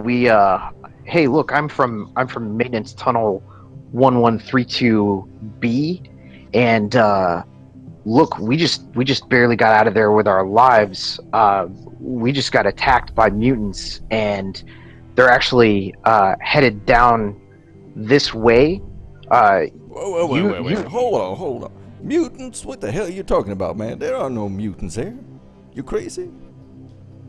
Well, if you can explain a guy with 3 arms to me as not being a mutant, then that's fine. It doesn't matter when the auto pistols open up. But what I'm telling you is that those guards right there, you need to go position them down the street and get some defensive positions going. So let me get this straight. You're telling me that there's a group of mutants in the tunnels, and I'm supposed to do what about that? No, not in the tunnels. Back the way that we came. Like, look, Jericho turns around and he's like, "Look, you see that street back there?" There's like a lot of panicking people around because we shot there. At this point, by the way, That's pretty far away. They probably didn't hear it. at this point, by the way, all the time, Quentin by the is way. kind of like looking, peering over, like by the side of the wall, and he's just gonna mutter to himself, "Does he look like he's doing a good job? Does he look like he's convincing him? I think I could have convinced him better. God damn it." Okay, group, why don't we make some distress noises? Oh no, we attacked by mutants and shit like that. Well, we don't know what they're just saying. stand around and Yeah, panic. we don't know what he's saying down there. Yeah, that's true. Well, he has a Vox caster probably on him. Like, get an open microbit. Yeah, microphone. He goes, "Look, this sounds crazy. Who are you anyway? Identify yourself." Look, my name is maintenance worker Vincent Go Bellardi. Velarde, great. Do a deceive Yeah. test. And look, I told you I'm from maintenance tunnel 1132B, and we barely got out of there. He looks suspicious. Until you do your roll, he looks very suspicious at you. Yeah, I did my roll, but hold on. I got Wait, that was your 3 screen. successes. You guys have to call That out was your different pres- rolls because I'm looking at 10 different streams, by the way. Wasn't that your Oh, previous sorry. deceive roll? You deceived for something else on that roll. Shouldn't you roll again? You deceived It was about a random roll, so I don't know. No, that was this one. That was this one before I started talking. Alright. Alright, Mogadishu. What did you get? 43. So 4 or 3 successes. Oh my god. He immediately breaks out in a sweat and goes, look, man, I don't know what to do about that. I never heard of no mutants around here. I'm just a construction worker, right? No, I understand. And Jericho starts to look Look, panicked. you need to and talk to he's the like, yeomanry up there in the city. Points up. Wait, to his palace. I'm not trying to get you to get rid of the mutants. I'm trying to prevent you from getting killed. Getting killed? Yeah. So He looks I even just more rolled deceive again, and this time it's 8 successes. Oh no. 7 successes. Sorry. Alright. He's like, look, alright. I'm not saying I want you to go charge off after these mutants. What I'm saying is just bring your guys up forward a little bit towards the street and just take up a defensive position in case they come this way. Look, you guys have guns. We don't have anything. Just shoot off a couple of rounds and just keep them from coming this way, right? He looks frantically back and forth down to the gate, and as he pulls out his microphone, right, we have a problem. And then he sort of steps off and he's talking intensely, pointing up to the top of the hill. A couple of the guards runs up with him. He pulls out his gun. The 3 of them disappear. Perfect. How many guards are left? One guard. Where is he at? He is standing near the gate on the right-hand side. He's just looking at the construction work as the servitors sort of walk up, leave off some gravel up at the road with the trucks, walk down again. He's not really focused on the door. Can I distract him and then, like you say, he's not focused on the door. Can I just keep his attention kind of focused on me and then? You can do whatever you want. Imagine the scene. He's standing outside the door, looking at the construction going on. Go. Well, I guess my question is, can I radio? If I radio the group, hey, let's go through the door now. Is he gonna see us, or 50-50, I would say. So Jericho turns to Ross and he's like, Ross, I'm gonna go distract the guard. I want you to go to the door, check and see if it's open, and then radio the rest of the group. Get him to come down as fast as you can. Understand? Roger that. All right. And then Jericho comes up and he's like, "Oh, man, that was crazy." He's like, "Do you got a glow stick? My hands are they're shaking." And he holds his hands up and they're just like shaking like crazy. Okay, guard is looking at hands, so Rosas runs towards the door, trying to be unnoticed. You get another inspiration point. You probably haven't used it. So the rest of you I haven't. walk. Oh, nice. So the rest of you walk over. Quentin is still and walk mumbling down under his into breath. this little valley. Just to explain, this looks like sort of like a quarry. It's a little. Yeah, I don't know. Do you understand what I mean? It's this big open area, maybe 100 meters, square meters. The actual entrance looks like if you've ever seen the entrance to a bunker or something in a mountain. Inside of a mountain, there's this huge wall of 2 metal doors. And so you're all running down there towards the door. It's I'm probably there first to check if the doors are open. Yes. Can the door be opened? Now, first of all, Mogadishu, you walk over to the guard. Yeah. he turns around as soon as you approach. I just try to keep his attention focused on me, and I'm just saying, man, do you have a low stick? I could just really use a smoke. He looks very confused for a moment. Hold on, you're not supposed to be down here. Yeah, no, I know, but I just talked to your construction foreman, and he, you heard him through the radio, right? Right. How do you know that? Because I was standing there whenever he was using the radio. So you're the guy he was talking to? Yeah, I'm the guy he was talking to. I don't have any guns, man. I was not gonna go with him. Look, how do you know they were mutants? He had 3 arms. Could have just been faking it. It's been known to happen. Have you seen a man fake 3 Put arms? on a jacket, cut out a little hole, put on a fake arm. Seen it plenty of times. Jericho just he looks stunned for a second. He's like, "Wait, what? You've seen that? What?" Yeah, sure. That sounds like mutant talk to me. Jericho he backs up for a second, and he's like, "What? I don't understand. There's not supposed to be any mutants here. Are you sure?" Do a charisma check. No, with a fellowship check. That was like Fellowship? wrong Yes. roleplay, GM. Yeah. I just Do you want straight fellowship, or do you want like charm or deceive? Seduce him. Just a fellowship, straight up fellowship. You're doing so many different things at this point. Alright, alright. 2 successes. Okay, I'm seeing it. Okay, this is a tough sell, but you're barely able to keep his attention. He thinks what you're saying is total bullshit, but he's constantly checking it out, like delving further into your story. So like, what did he look like? Why are you coming here? Why didn't you go to the yeomanry first? Where were you exactly? Can you describe them? And so on and so forth. You managed to keep him distracted just long enough for the rest of the group to reach the gates. The gate itself is sort of built into this frame. So as soon as you run up to the gate, you're actually hidden from his view. Mogadishu, you see them run behind him up to the gate. What do you do at that point? I'll say, man, maybe you're right.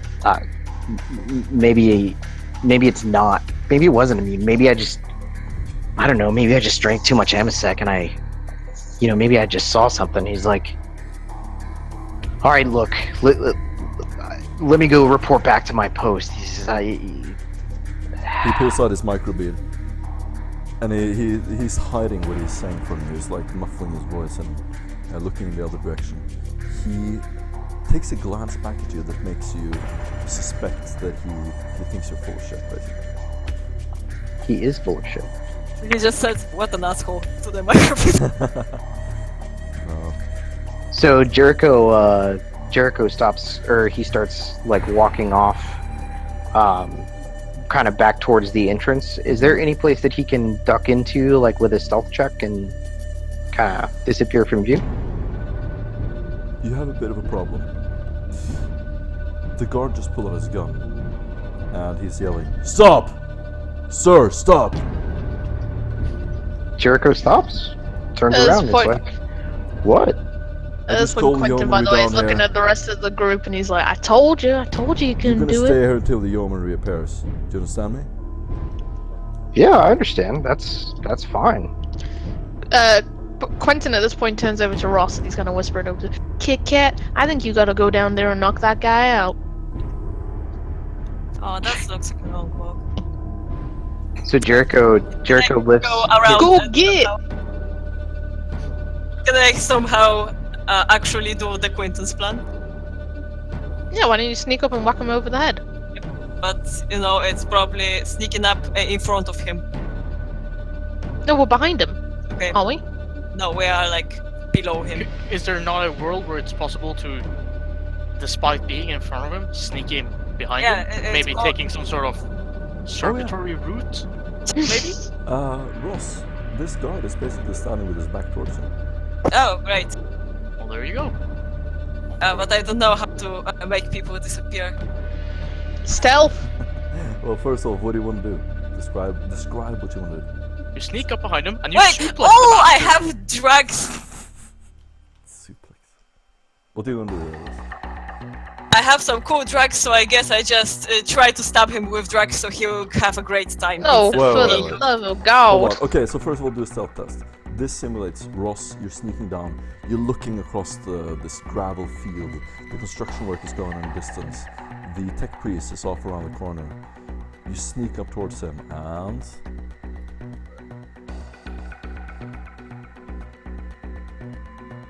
you see Jericho sort of in a. Oh, and I failed. You have Inspiration point. You have probably a fate. Probably don't. I have only fate. There's too much competition. You want to do it? I don't know. Do it. Who I will trigger if I will fail it? Only one person? You Probably just- everyone. Oh, jeez. It's fine, we'll just bully him into something. Alright. Oh, it's even worse! Oh Jesus Christ! Ross, At this point, as you're climbing, hold on, as you're climbing one of the steeper hills filled with this gravel, your foot loosens underneath you, and you can hear this rustling of all these stones falling down. You disappear behind the hill, and a puff of cloud turns sort of puffs up in the air. At that moment, the guard turns around. Jericho, his back is towards you. So, how can I just knock him out? His back is turned. I'm not gonna. I don't. Push him! I'm Money neutral problem. to what you guys do. His back is turned to you. He has a gun. He's looking in the direction where Ross fell. Behind I him. wanna quick draw my concealed pistol and like hit him in the back of the head hard enough to knock him out. Can Okay. you do this? Do I a have no idea. weapon test. Weapons test. You get a plus 20 since you're surprising him, and you have plenty of time.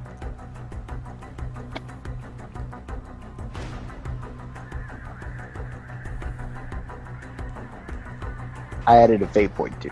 Yes, nice. What I'm basically doing now, I'm rolling a toughness test to see how he responds to this, and it's not very good. Yeah, he basically goes, and then you see him fall over, land in the gravel. He sort of falls a couple of meters down, and some of the stones land on top of him. He's knocked unconscious. Fucking mutants, you gotta be careful of those. Alright, let's get the hell out of Get here. an inspiration point. Before we You leave, two, we should Ross? take his box. I could just rifle through his pockets. Are there like keys or something? What do you Well, guys do? yeah. In character? He's probably using your very characters? near What do you say? Ross. Go. Can I crawl over to the guy who is unconscious and no see what he have in pockets? While she's doing that, by the way, Quentin is walking over to Jericho. He's still kind of frowning, and he goes, "You know what? You did an all right job, but next time you're taking me with you. You're talking all spilling and all that. God That's damn it. fine. Let's get in the sewers and Mutants, discuss really? this. How about that? Mutants? Really? You couldn't come up with anything better? Fuck it. It was under pressure. Llewellyn's gonna go and inspect the doorway. Yes. There is a screen on the right hand side and an interface.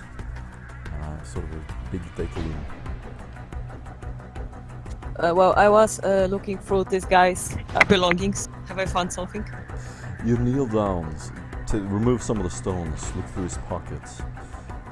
He has ragtag clothing. He has a stub automatic with 2 clips.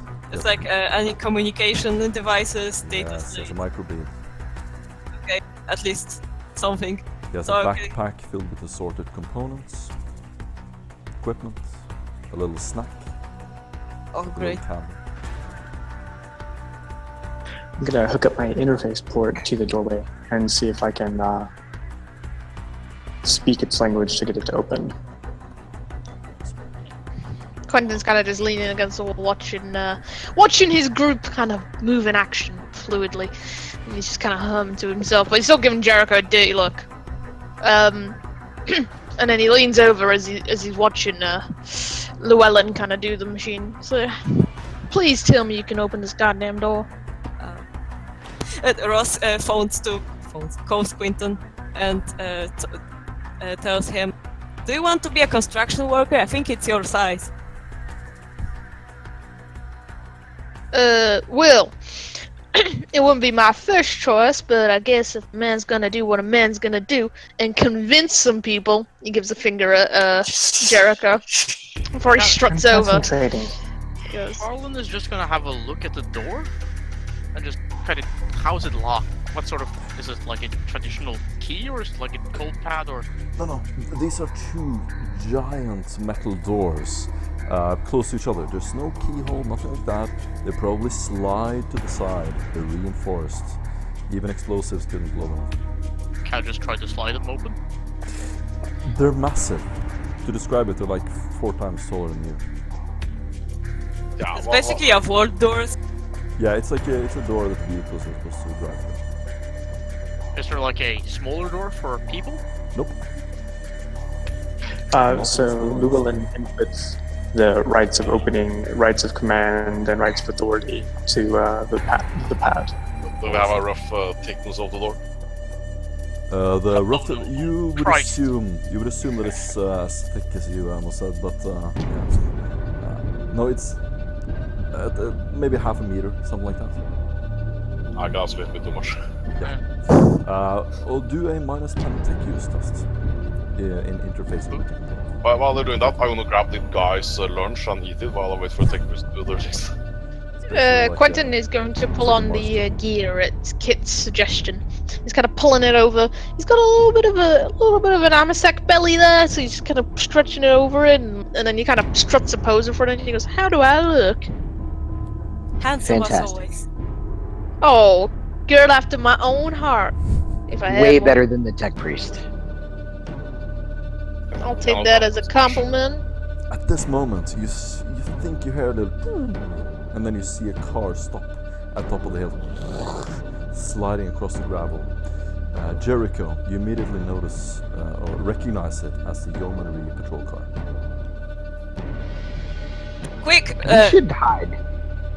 or maybe we can disguise the body as a tech priest and said he fainted. Like order them away? Because Actually, wait. Quentin. Jericho points at Quentin. He's like, "You look like a construction worker. You get to go talk What to an the yeoman." astute point. Quentin gotta clear his throat. I'll do quite fine. Move aside, boys. He kind of strolls over to the patrol car, and he kind of leans over to the door of it, and he's kind of stuck out his hip, and he's got raising an eyebrow as he looks over. Well, how can I help you on this fine day, gentlemen? It is quite a long walk up there. It'll take you a couple of minutes. Oh God! The rest of Right, you then he's have struggling up there. have plenty of time while he goes up there. Do they see what we are doing? Or? No, not at all.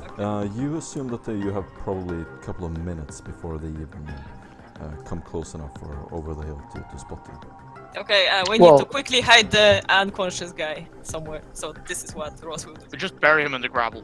Okay, Yeah, he fell down, right? So I don't. but he I don't think they don't can. have his Good job. clothes.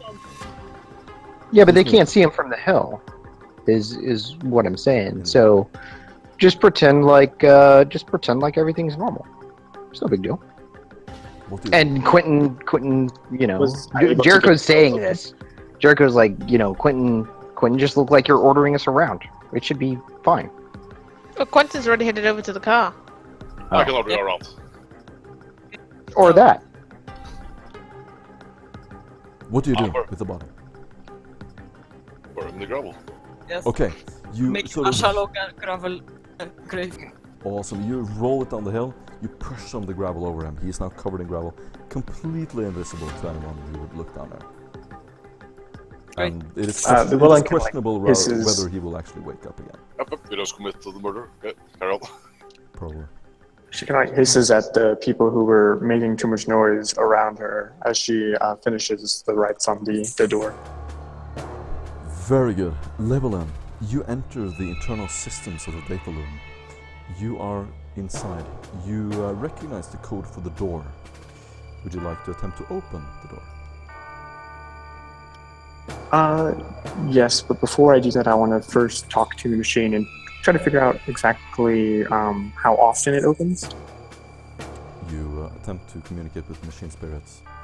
It responds, or you get the message that it is at least 5 or 6 times a day, but only for important arrangements. It's not in the routine work that is done regularly. Okay, in that case, then I'll go ahead and try to open it, or Okay, tell it you to hear open. the rustling of huge machinery inside this opening as the gate starts to slide open. Slowly.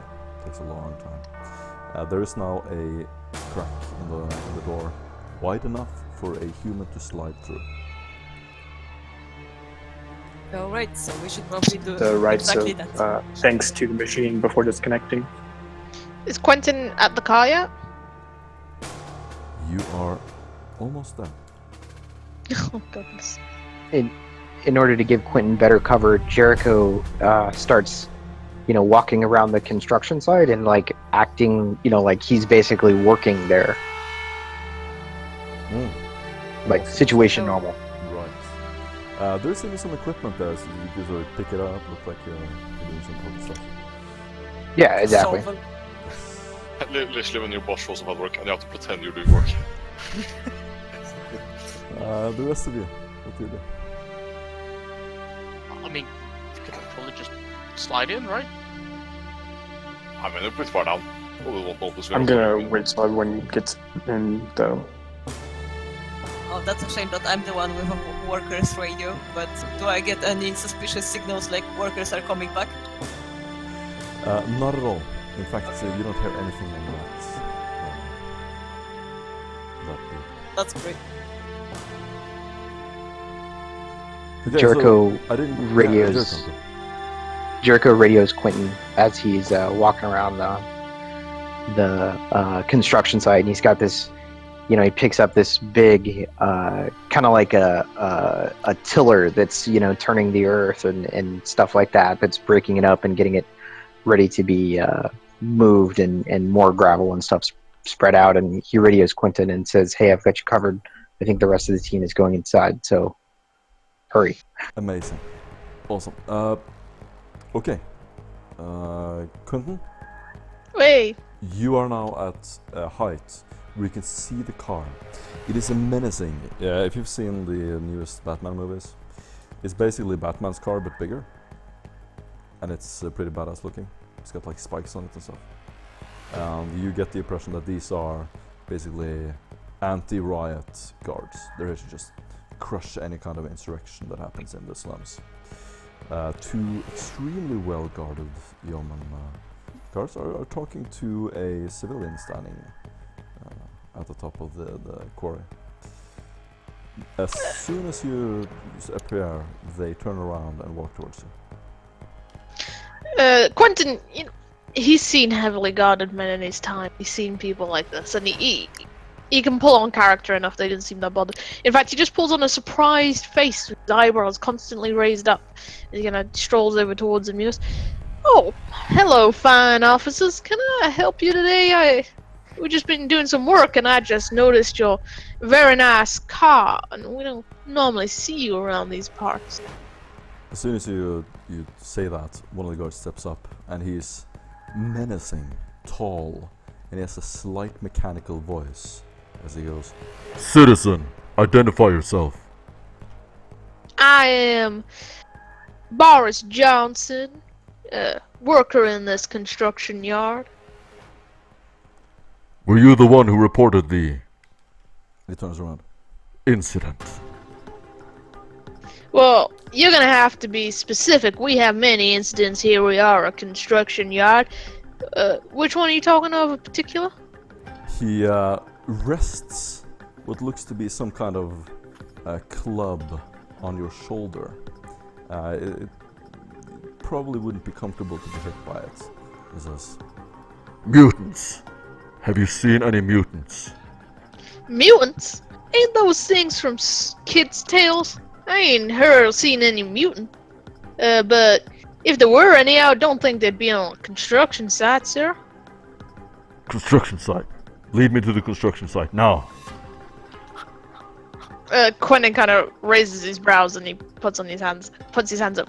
Now, we're doing very sensitive work. I don't know if it's really necessary for you to go over there, officer.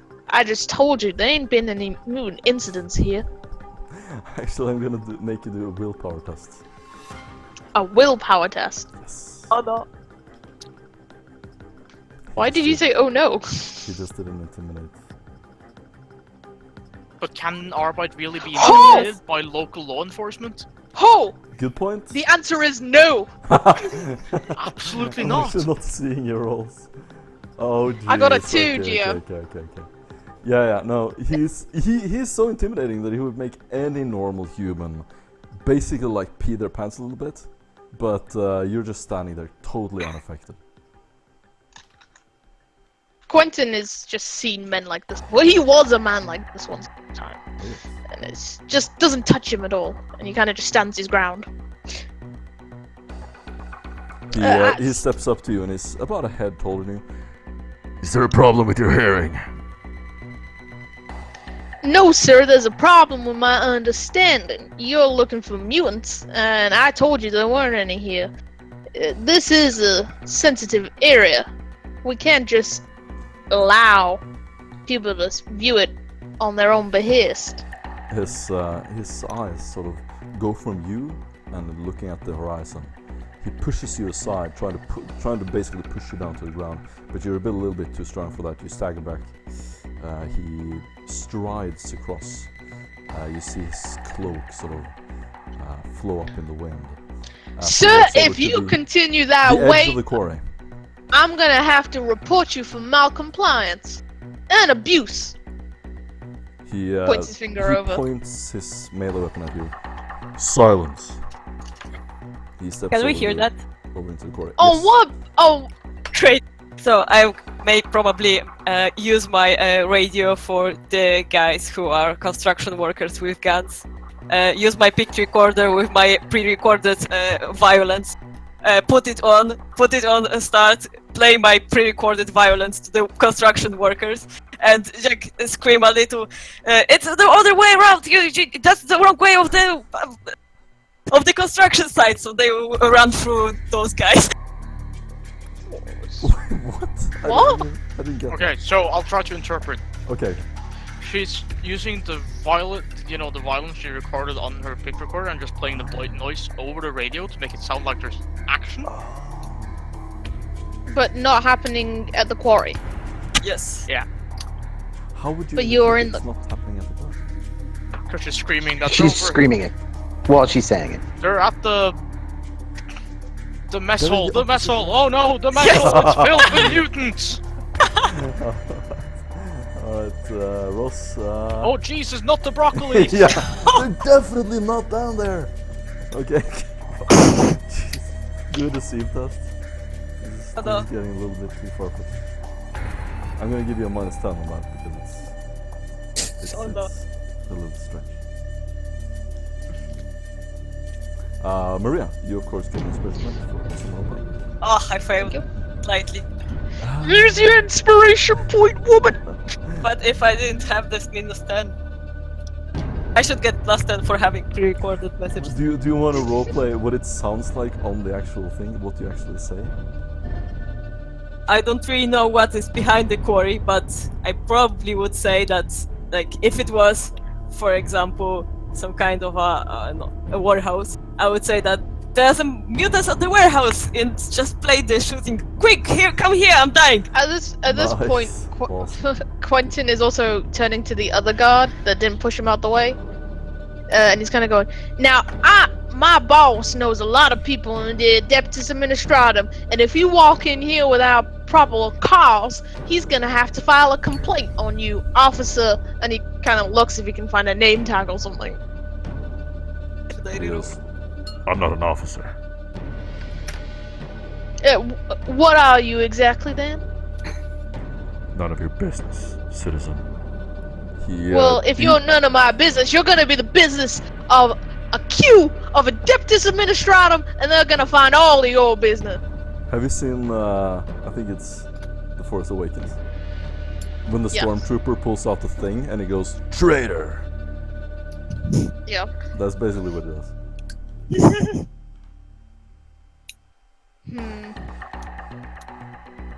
So I'm guessing I can't do an intimidate to see if my threats worked.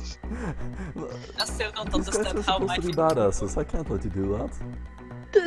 They're not threatened by the threat of many Adeptus Administratum going and filing complaints. That's terrifying. Well, That's like the worst technically they have. ever happened. This is actually topical. They have sort of seceded from the Empire, this planet. Not officially. Ah, but, I see. They're not really a part of the Imperium. So they're when- traitors. It's literally They're literally fucking traitors. Officially, Literally they are traitors. still a part of the Imperium, but unofficially, the other lords of the system don't have the power or influence to police what's going on here, and they more or less have seceded. Okay, at this point, Quentin allows him to walk a little bit ahead, and then slips to under his clothes where his shock mold lies, kind of unclips it, and he kind of touches on the microbead and he goes, "These men did not want to walk away, so I think we're gonna have to engage."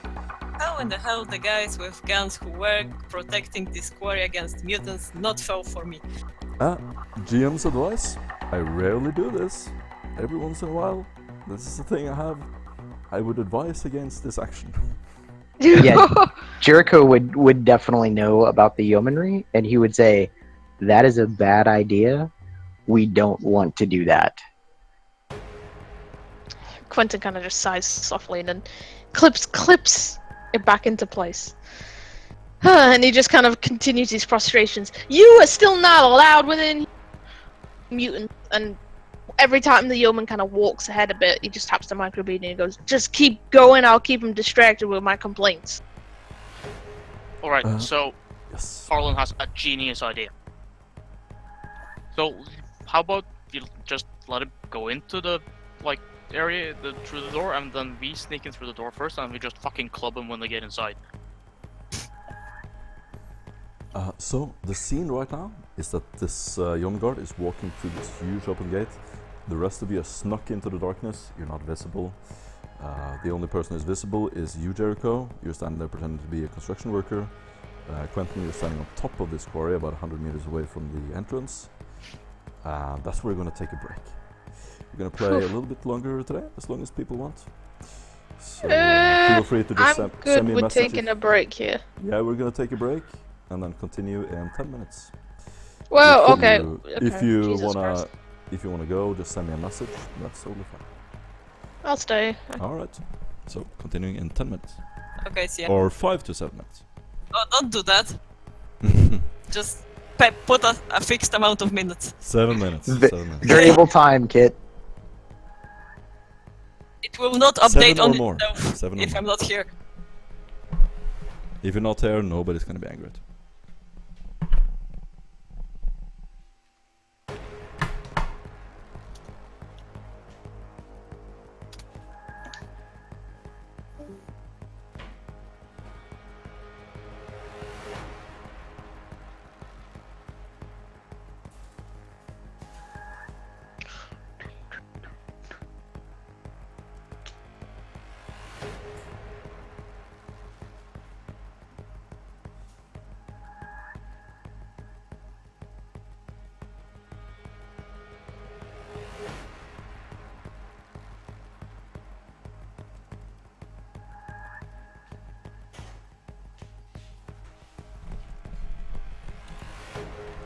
Yes.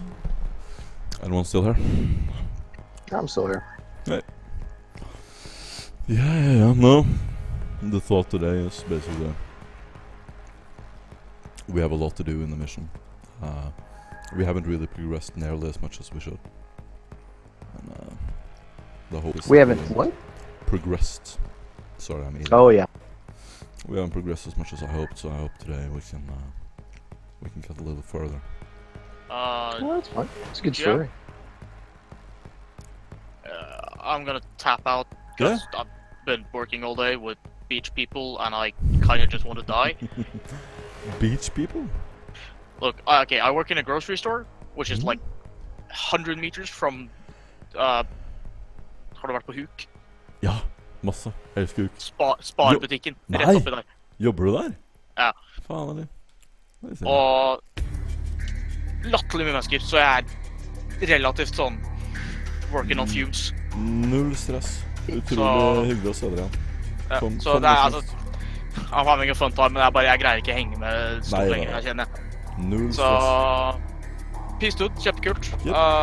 Jeg sender deg en melding om jeg leder neste år. Jeg tror det skal gå greit, altså. Ja, kjempekult. Men det er litt sånn i forhold til hva som Ja. Cool. Null problem. Vi ses. Chill. Have fun. Shoot some dudes. They probably will. Yeah, Yeah, man. Jericho, Nice to meet. can you Yeah. stay, please? Is that? Oh yeah, I can. Nice. Is that Bokmal or is that Norsk? That is norsk is bokmål. Basically only noobs. Oh, I thought it was two separate languages. Only noobs talk nynorsk. Only two something. Noobs. Nice. It's like it's a noob language. No, it's for weird fishermen who wear like this, like triangle hats. I saw fishermen in Bergen. I don't remember them wearing triangle hats though. Maybe it's a whole other thing. I don't really know. Maybe. I'm full of stereotypes and prejudice, I guess. But, Well, I didn't spend a ton of time at Bergen on the docks. Let me tell you. But it's with good reason. Every Norwegian is forced to learn English at school, and your grades, that means what you're able to study at university, is based on how well you do in learning the English. So imagine if you're living in America, and it's not like, oh great, I'm learning Spanish, I can speak to millions of people. No, it's you're learning a language that a couple of fishermen know. Like, Ironically enough, usually whenever I travel, I try and learn a little bit of the language. But when I went to Norway, the problem when I looked at Norsk was that, or Bokmål, was that so few people speak it, and it's not really mutually intelligible with almost anything, other than like I think or Finnish. Wait, you're thinking about Nynorsk? Well, so usually what happens if I go someplace and I'm gonna spend like weeks there, I'll spend like a month or two learning how to communicate very simple things, you know, because not everybody speaks English, right? And sometimes I actually find languages that I really enjoy to speak. So when I went to Turkey the first time, that's how I actually learned that I really like Turkish. Was I learned, you know, enough to just kind of get around a little bit. And then I spent a month in Istanbul, and I really enjoyed it. And so then I just started like learning Turkish, just like as a hobby, you know. Yeah, no, that's. I mean, I guess Nynorsk is a beautiful language. It is, yeah. Basically, what happened was that a guy who has a funny name of Ass, he went around in the country, or Ås as we say, and he, before all these dialects were lost and before we have urbanization and all these things, he picked up all the different words and weird little things they have and the tales and the weird ways of pronouncing things, and he pieced together this golem, or the like a mutant put together of lots of different parts of all over the country, and it is this made-up language based on old Norwegian local dialects. It was supposed to be the new official language of Norway. But as with all things that you try to do with authority, but that no one really likes, it of course didn't work. No one really adopted it, but it still became the official language, quote unquote. So now we have to learn that, even though nobody speaks it. It's a weird situation. Wow, that's cool. It almost sounds like Esperanto, but Yes. Esperanto is really easy to learn. Mm-hmm. And- it was designed like that. That's pretty shitty that no one actually I'm back. adopted an Esperanto. Hey, Maria. Yeah, Ah. what's shitty about it is that your overall grades are based on it. So if you don't do good at that, you Yeah. can't become a doctor. It's like, what is the connection there? It's a little strange. Wow, that's Yeah. kind of, I mean, strange. Yeah, which is why many people hate Nynorsk. Which is sad because it's a beautiful Yeah. language. I actually love it. I think it's in poetry and singing, it's much more beautiful than Bokmål, which is what we all speak. Cool. Yeah. I can't tell the difference, but I'm always interested. Nynorsk would be like jeg har ikke vilje til å fortsette. While bokmål would be jeg har ikke vilje til å fortsette. That's Ah. basically completely different words. Yeah, and it's got a much more lyrical cadence to it. Absolutely. Everything. Am I the sounds only person who thinks it's exactly the same? No. Ow. Yes, you are. Alright. Fuck. Sorry, kid. Wish I could have like a music video or something. Kit, where are you But- actually from? My beautiful am- people, before we continue our wonderful talk, Oh, he is wait, from Russia. what? Before we continue, Togoron had to go. I have like 3 sandwiches and I really wanted to have them. You will have the opportunity. Harlan and Togoron have gone. The question, Forever. They've gone forever. The question then is, I have time and wanted to continue further tonight, continue the story until we get to a further place. But if you guys want to end it here and then continue next week, that is completely okay with me. I'm gonna put it up to you guys. I don't mind. Sleep is for the weak. Yeah, I can continue. I think we can at least talk ourselves out of this situation and maybe get into the sewers a little bit. I think that resolving the current situation and making it to the sewers is the best course of action. You okay with that, Maya? Yeah, that's fine with me. Alright. You're in the sewers. The so let me just get an overview in my head of who's left. Okay. Jericho. The Yes. anything in the room comes closer to you. Do you want to do any maneuvers to distract them? Yeah, Jericho immediately stops working, and seems very deferential to the yeoman. He kind of bows his head, and he doesn't look at him, and he says, "I assume it's afternoon, right? Good afternoon, yeoman. How may I be of service to you?" Mutants. Have you seen them? No, yeoman. There was a report, but we searched, and we couldn't find anything. The guy who reported it, he ran off. He didn't say where, but he left going back in that direction. I can tell you what he looked like if you'd like anything you want to know, yeoman. At this point, Quentin's kind of run up, like huffing and puffing and everything. Like catches the kind of last bit of it, and he's like, "I already told you that there weren't no mutants in here. Hadn't you got ears? Why ain't you listening?" He sort of arches back and straightens up and sort of postures for a moment, trying to seem authoritative as he scouts the whole area, looking back and forth. Then he sort of brushes over you, Jericho, with his robe, and he just walks off, determined back to the car, and disappears up the hill. He nearly steps over the guard, who's buried in gravel. Is there a common greeting or parting phrase for Aventine? We can think of something. Maybe you can. May the favor of Lord Sarwalk be upon you, yeoman. I'm gonna write that down. That's great. He turns around. You as well. And then he walks up to the hill. The rest of the yeoman guards are in the city somewhere, probably talking to the guards who were standing by the sewer opening. At this moment, the sewer doors are still open, and Risnar, Levelin, do you want to try to close the door? Let Not us get until in first. everyone gets inside. It'll take a couple of minutes before it is actually fully closed. At this moment, it's almost completely open, and it's taking a couple of minutes for it to open, actually.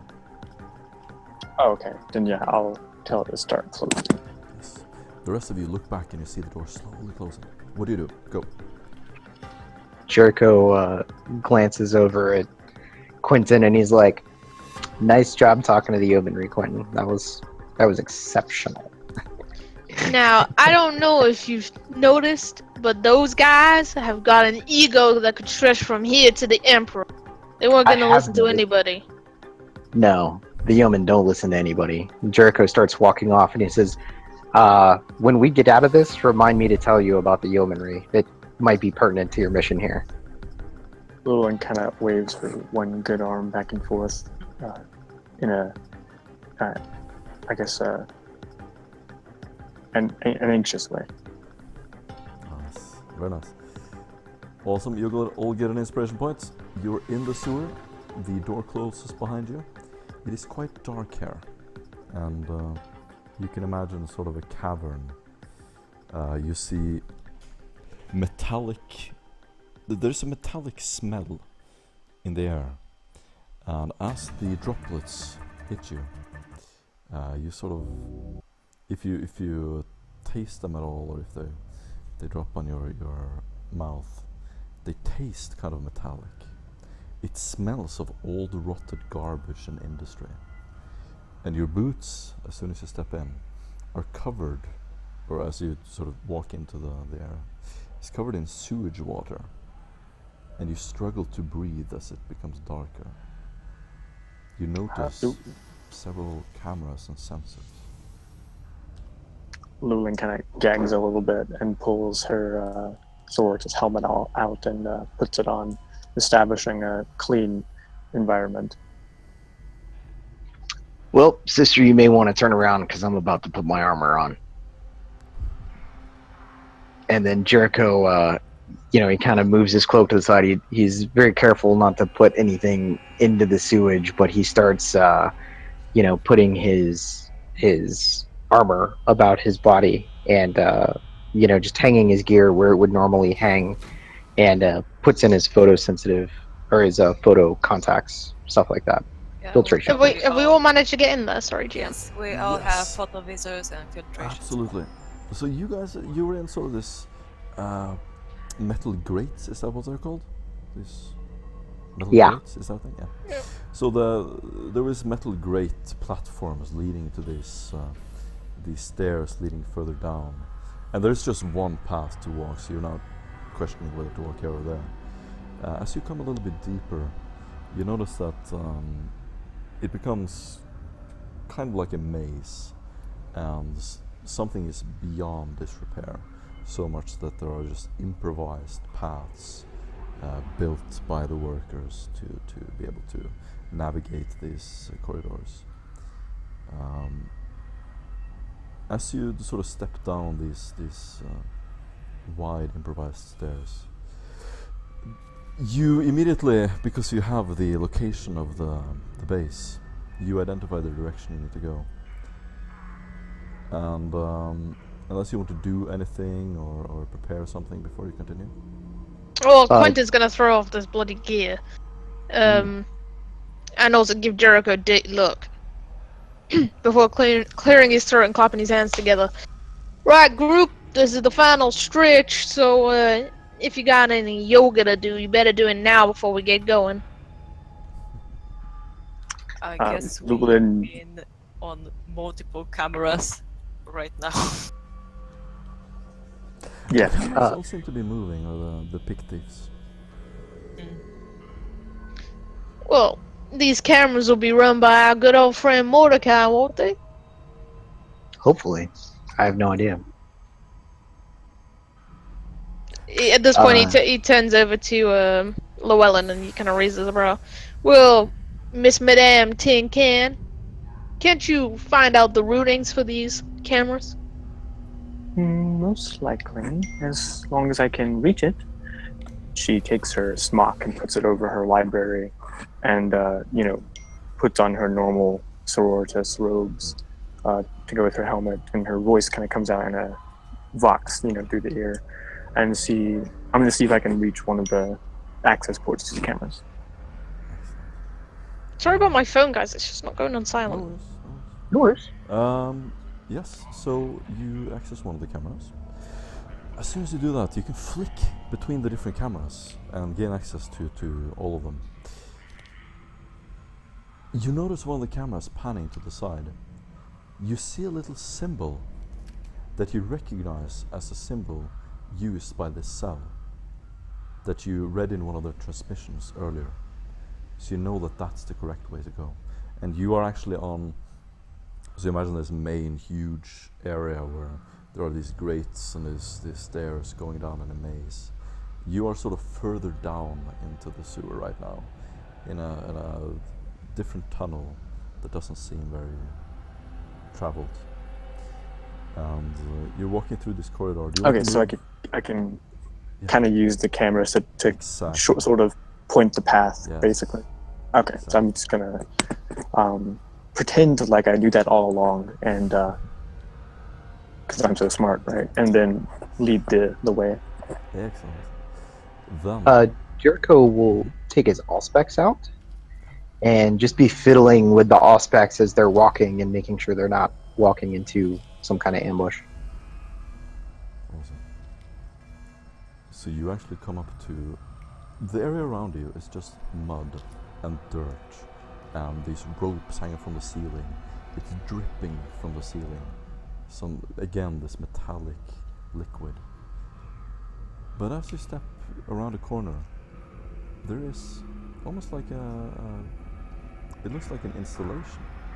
It is completely clean metal surfaces and a big metal door.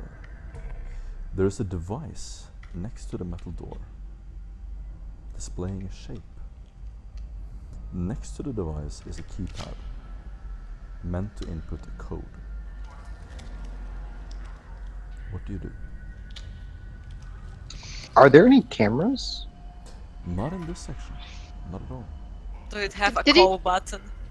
Did he actually find out where the cameras are routed to? There is a data loom that is connected centrally somewhere in these caverns. And it is part of the surveillance, the official surveillance there. The symbol that you saw was probably just the entrance to Mordecai's complex. And if you didn't know about it, you wouldn't think anything suspicious about this symbol at all. You just overlook it.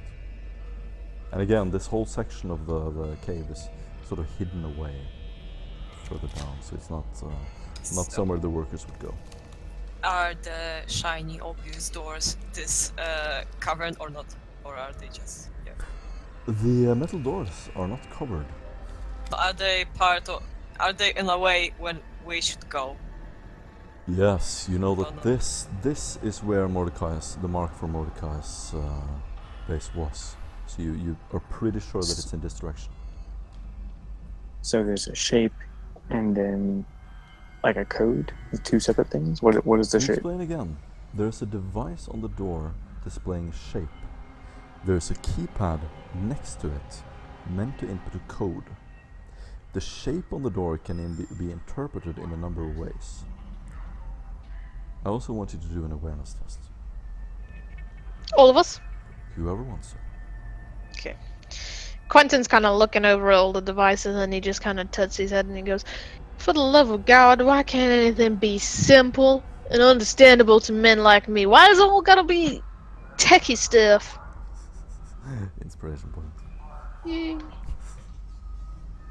Eh, Jesus. Oh god. Oh Trust god. me. Okay. Sometimes I wonder that too. No need to roll anymore. Quentin, first of all, you're the first one who notices a faint ticking noise. Levelin, you definitely don't notice it. Oh god. 8 degrees of failure or something. How can you have a 5 as your target? That's amazing. It's just because That's she's amazing. like 5 kilometers away with the cameras. I'm reading my book. Leave me alone. So there's a faint ticking noise in the door. You don't know what it is. Again, Do you there's a single- hear that? Quentin kind of raises an eyebrow and he goes, "Now I ain't one person to say that I'm an auditory expert, but that sounds like the ticking of a bomb." So you do hear that? Well, I just said it sounded like ticking, didn't I? Yeah. Hmm? So I'm sorry? There's a ticking noise in the door. Maybe you can't hear it through all the metal components you made out of. she is wearing power armor, Quentin. What? Power armor?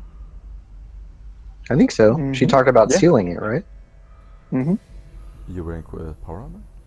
The sororitas version. Oh, you are wearing power armor. Sorry, I misunderstood. Yeah, I thought Maria was suddenly like decked out in power armor. Like, what the fuck? Oh, That one was day her she's requisition right. roll. Yeah, I thought maybe it was part of the requisition role that I didn't hear it or something. But okay. So Nice. Jericho looks at the keypad and the symbol. What is the symbol something that he would recognize? Mm. It looks to be more like a geometric shape that is supposed to correspond with something else. It doesn't ring any bells immediately. Quentin is going to roll intelligence to see if his brain can somehow pick out a link between the shapes and what could possibly be. Yeah. So you're trying Well, to Oh my recognize god, it. Jesus. Hold on. Ugh. You're trying to understand it. You can do a Mhm. scholastic lore cryptology. Can we just keep my roll and just say what the... Yeah, Well, it's holy like shit, I don't have Scholastic.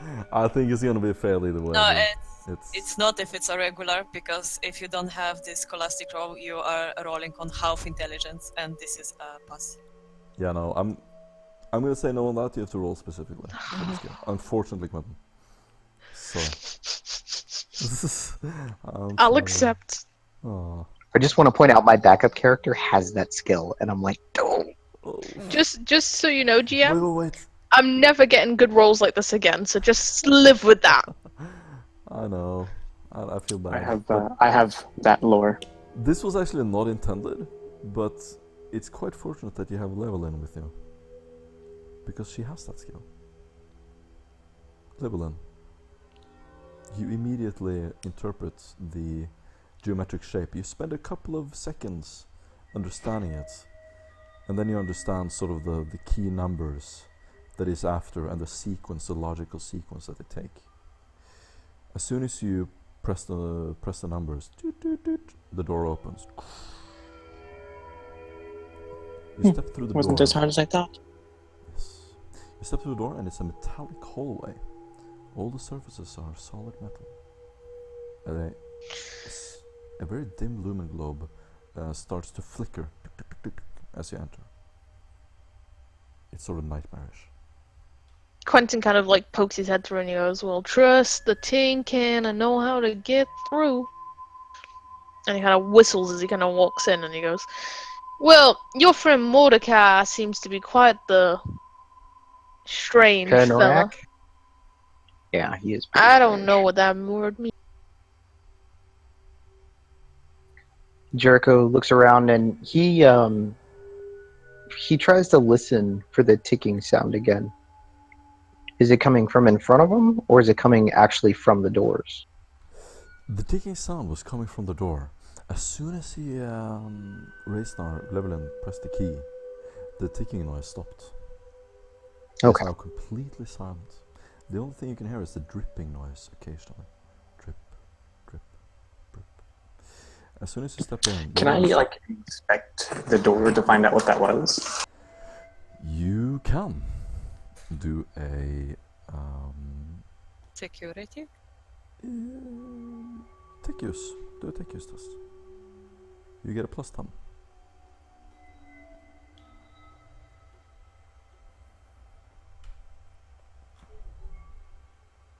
Anyone can do this, by the way. if you have. What's the roll for again? Sorry. Tech use -10. I'm pretty sure Levlin will nail it. Oh, you wanna see Quentin do tech use minus No. 10? Oh, I yeah. don't really want to see it now. Jeez, I should never put my faith into anything. Oh my god! Oh god! No, you wasted Quentin your is apparently one a on this. savant. Quentin, There is a reason that Quentin is the leader, yeah? you wasted your one on this. I'm sorry, GM. Oh. Well. The music, please! Oh really? Do I have to find Yup. the music? Oh god. Hold on. Hallelujah. It's a miracle. Quentin has a moment where every time he has mentioned the word tin can to Llewellyn, has somehow ingrained himself with the knowledge and insight of the Adeptus Mechanicus. He can feel some tingling, and perhaps maybe in some small part, he can sense the machine spirit of this tiny little device. He knows every corner, every ridge, as if it was a woman he had caressed and slept with for his whole life. No. And he feels it God. gently, and he knows its purpose. What is its purpose, GM? It is actually. Oh, God. I have to catch my breath. It is actually the. My favorite music now. It's so wonderful. I love this so much. This moment.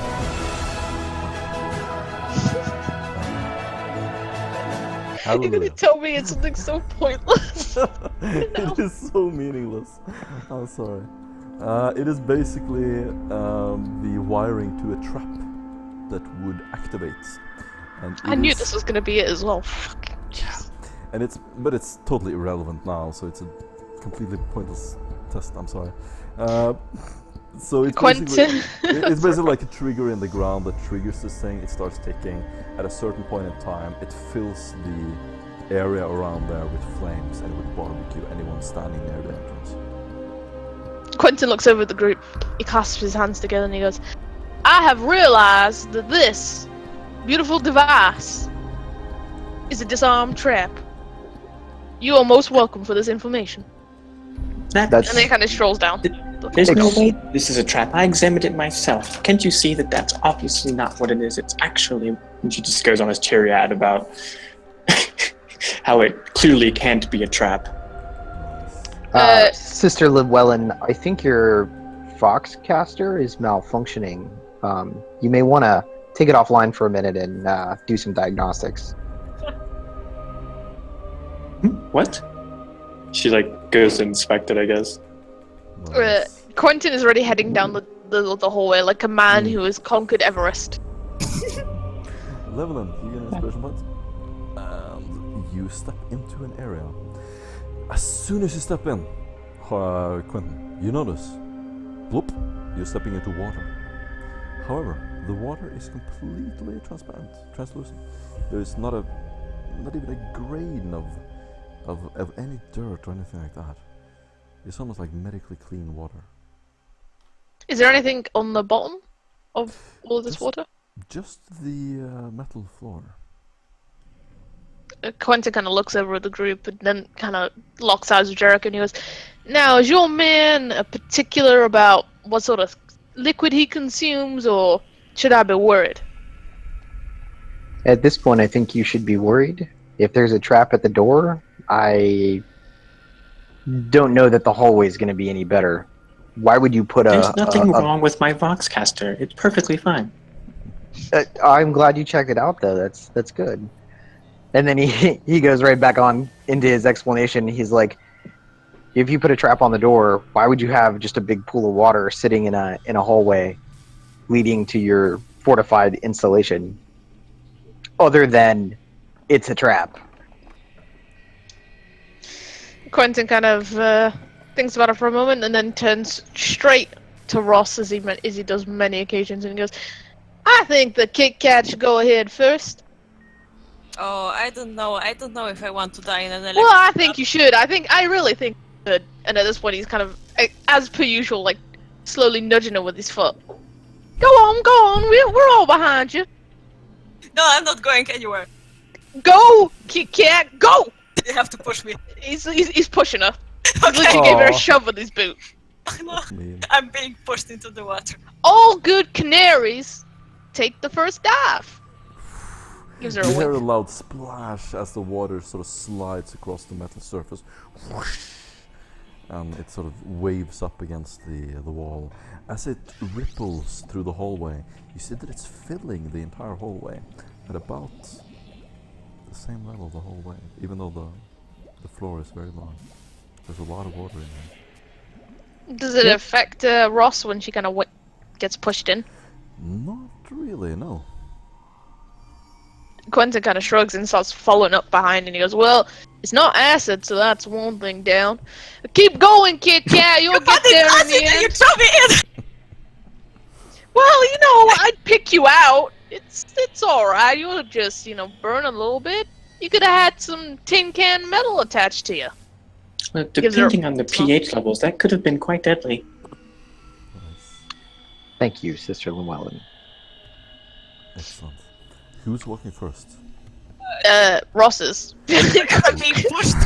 Yeah, I just ran because it's terrifying. Ross, do a perception test, -10.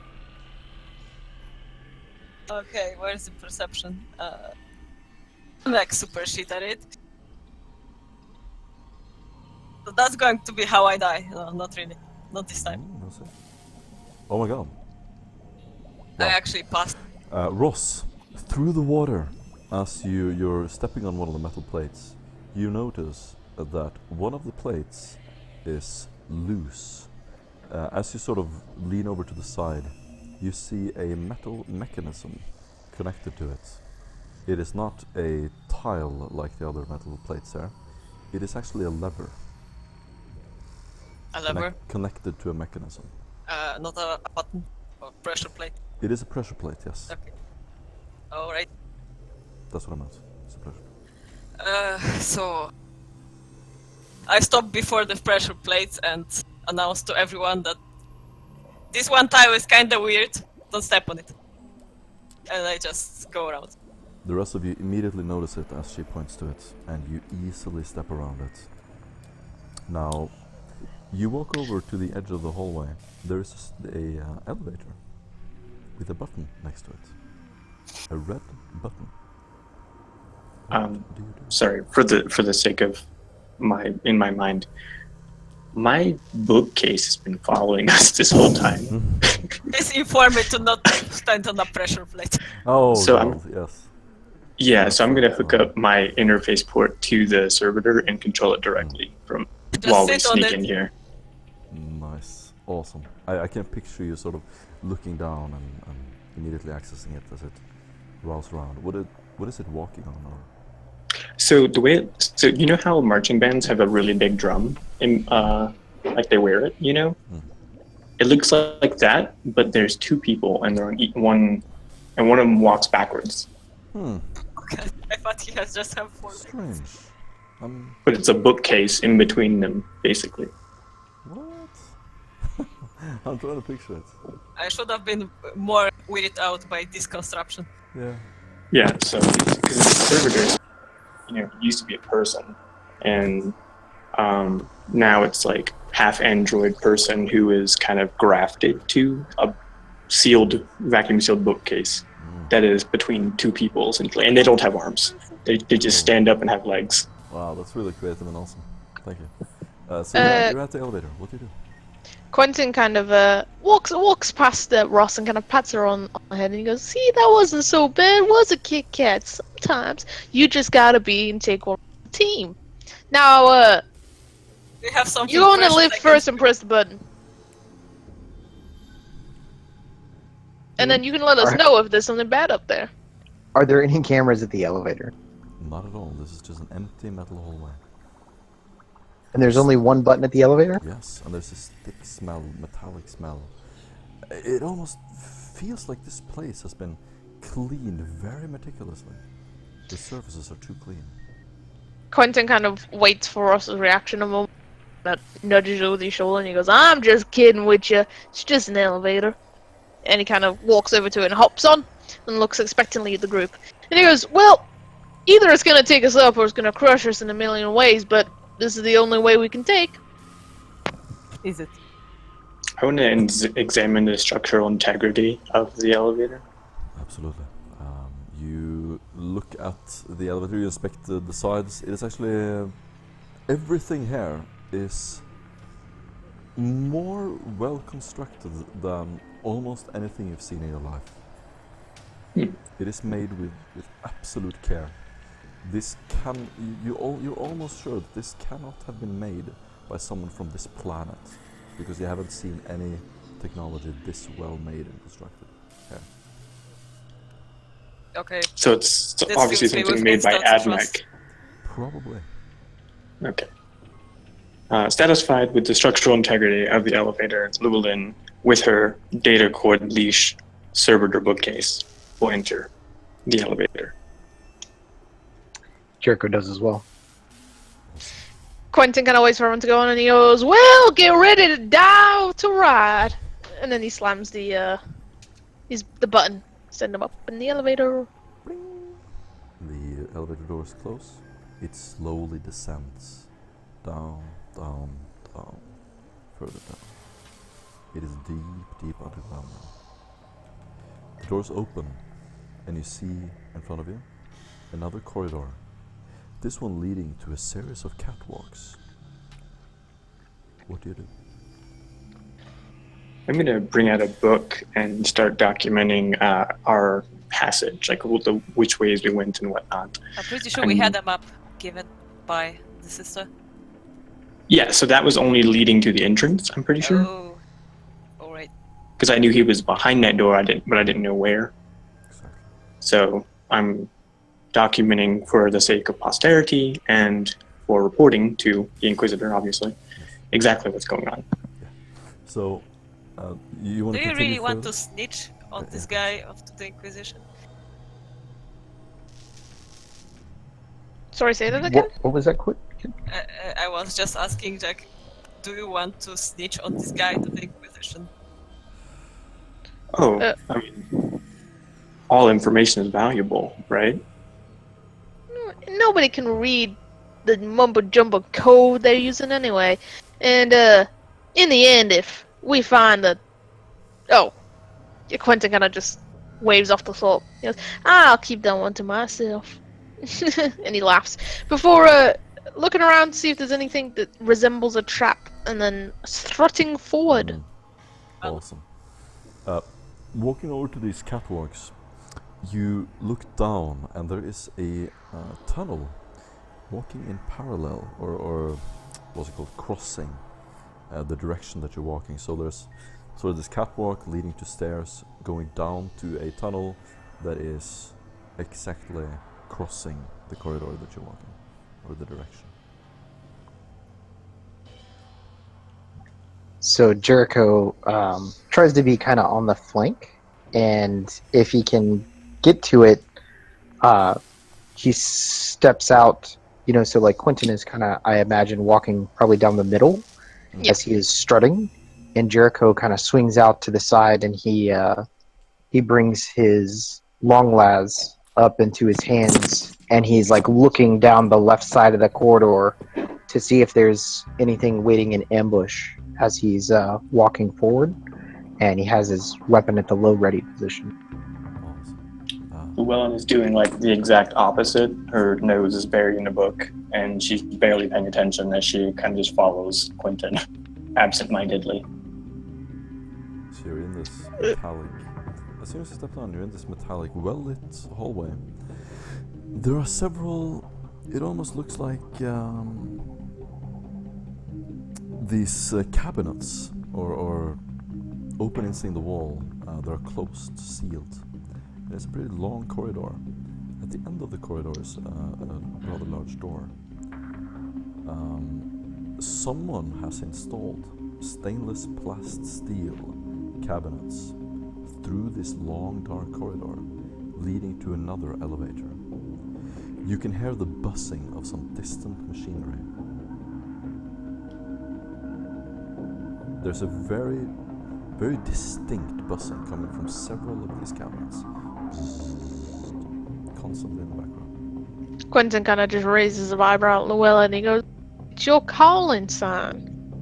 Maybe you want to go check what the buzzing is for." Sorry? What? You can do I'm telling you, go look at the cabinets. You can do a Make it common a lore note. tech. Oh, right. Anyone who wants can do a common lore tech. God, they're fortunate to have you here, Llewellyn. I didn't design this with you in mind, but it's really fortunate. Common lore tech -10. -10. Is there anything for me to hook into? Like a computer or anything like that? This is just your general instinct for what this is. Okay. As you're walking around inspecting the walls. It's in -10. It's just straight for me. There you go. So Llewellyn kind of like stops what she's doing, puts her book away, and walks up and inspects those. And she's like, yes, they seem to hold something. She like turns back to Quentin. Wait, sorry, what? What? What? Did you succeed? So Did you roll? I succeeded. Yeah, You I rolled. succeeded, okay. Okay. So, you notice that there are several large machines in here. And there is an interface sort of hidden. As you slam one of the panels, it loosens and drops down, revealing an interface. What do you do? Oh, look at you. Told you. It's your calling. So she goes back to her servitor and unhooks her data port, and then kind of like swings it like a skipping rope kind of thing in one hand, and then tries to like sling it into the data port, pretending to be cool, but like completely just But fails. in the meantime, It you just hit someone in the face with the yeah, the it board. just It like was me. Oh. and then she like hurriedly picks it up and puts it in correctly. Awesome. And so You're connected. I guess I'm connected. So you notice now, or you sort of see what this is about, this whole circuitry. There are several combat servitors on the other side of these hatches. One wrong movement would activate them and trigger them to destroy anything in the hole. So she freezes and she turns her head ever so slightly and activates her voxcast, her microbead in her helmet. She's like, "So there are some combat servitors here that are ready to kill us if we make any wrong moves. Don't touch anything. I need to disable them." Trust me, I'm holding my dick in my hands, waiting. Oh God, Maria. Try not to set up to kill us, though. You're welcome, Jim. So I would like to, I guess, like, use the, not like rights of authorization, because I can't supersede Omegas, but like rights of supplication. So that way I'm trying to like say, hey, we have permission to be here. It's okay. Like, don't attack us. Because, yeah, so. Jericho breaks in and he's like, "So, Sister Llewellyn, can you send a message to whoever owns this station?" You think you could do that, Llewellyn, but only if that entity were actually looking into this system. There's no obvious place to send it to. Only if someone else was also monitoring this internal circuitry. If someone else were connected to this network, I would be able to communicate with them through the noosphere efficiently, yes. However, I haven't detected any presences other than myself and machine spirits. Yeah. Jericho looks like he's got a thought in his head and he's like, "I'm sure that Mordecai's watching. Leave a message, and I want it to be just one word. Just say vagabond." And he doesn't explain it. He just says that's the word. That, so you get inspiration point. It's highly irregular. Wouldn't it be much more efficient to send a Just data packet with, the entire explanation? Stop questioning, please. The guy told you what to put. Just put it. She kind of huffs and crosses her one arm, and her not arm. She's like, fine, it's done. You sort of wait in anticipation a couple of seconds. Then you hear this mechanical, almost locking noise. Is it coming from the servitor guard thingies? Oh no, they wake you up, they wake up! Yeah, it's coming from the door at the end of the corridor. all right then. Oh right, I never guess mind. I'll unhook and replace the panel. Kind of give you a little pat, and then hook back up to my servitor. Awesome. Well, no red carpet, but no combat servitors either. I'll take that. You step into another elevator and it descends. As soon as it stops, you're in this cylindrical tunnel leading down 45 degrees. At the end of it, you open up to a circular catacomb, about 50 square meters in size, or 160 feet. The walls are made of material similar to cobblestone, and the floor is somewhat polished, reflective black material. There are several crooked chandeliers hanging from the ceiling, throwing a vivid yellow light on the masses of machines in the room. There's also an endless maze of wires connected to the ceiling, and a few chairs and furniture in the room. Bookshelves and desks are lined up along the walls, and in one corner is a massive data loom, guarded by an inanimate cherub, stained with black oil. He's sort of sitting there like a mannequin. As you step into the room, you notice a faint smell of lacquer, sorry, not liquor, lacquer and oil. Then you see Lacquer. these... Do you mean liqueur? Is that how you pronounce it in British? I think In you're British? alcohol. Or are you going Liqueur. to... I think he means Lacquer. Isn't that what it's like what you put on armor Yeah. and what you put on books, right? Or shoes? Yeah, L-A-Q-U-E-R. Okay. yeah, that's Yeah, the protective thing. Ah. Lacquer. Isn't that, how is it pronounced in No, I think that is how it's pronounced. I just never heard the word before. Lacquer Yeah. and oil. You see a tech priest stand up from the machines as they light up. He turns around and says, "Welcome, friends." And at that moment, I think we can round off.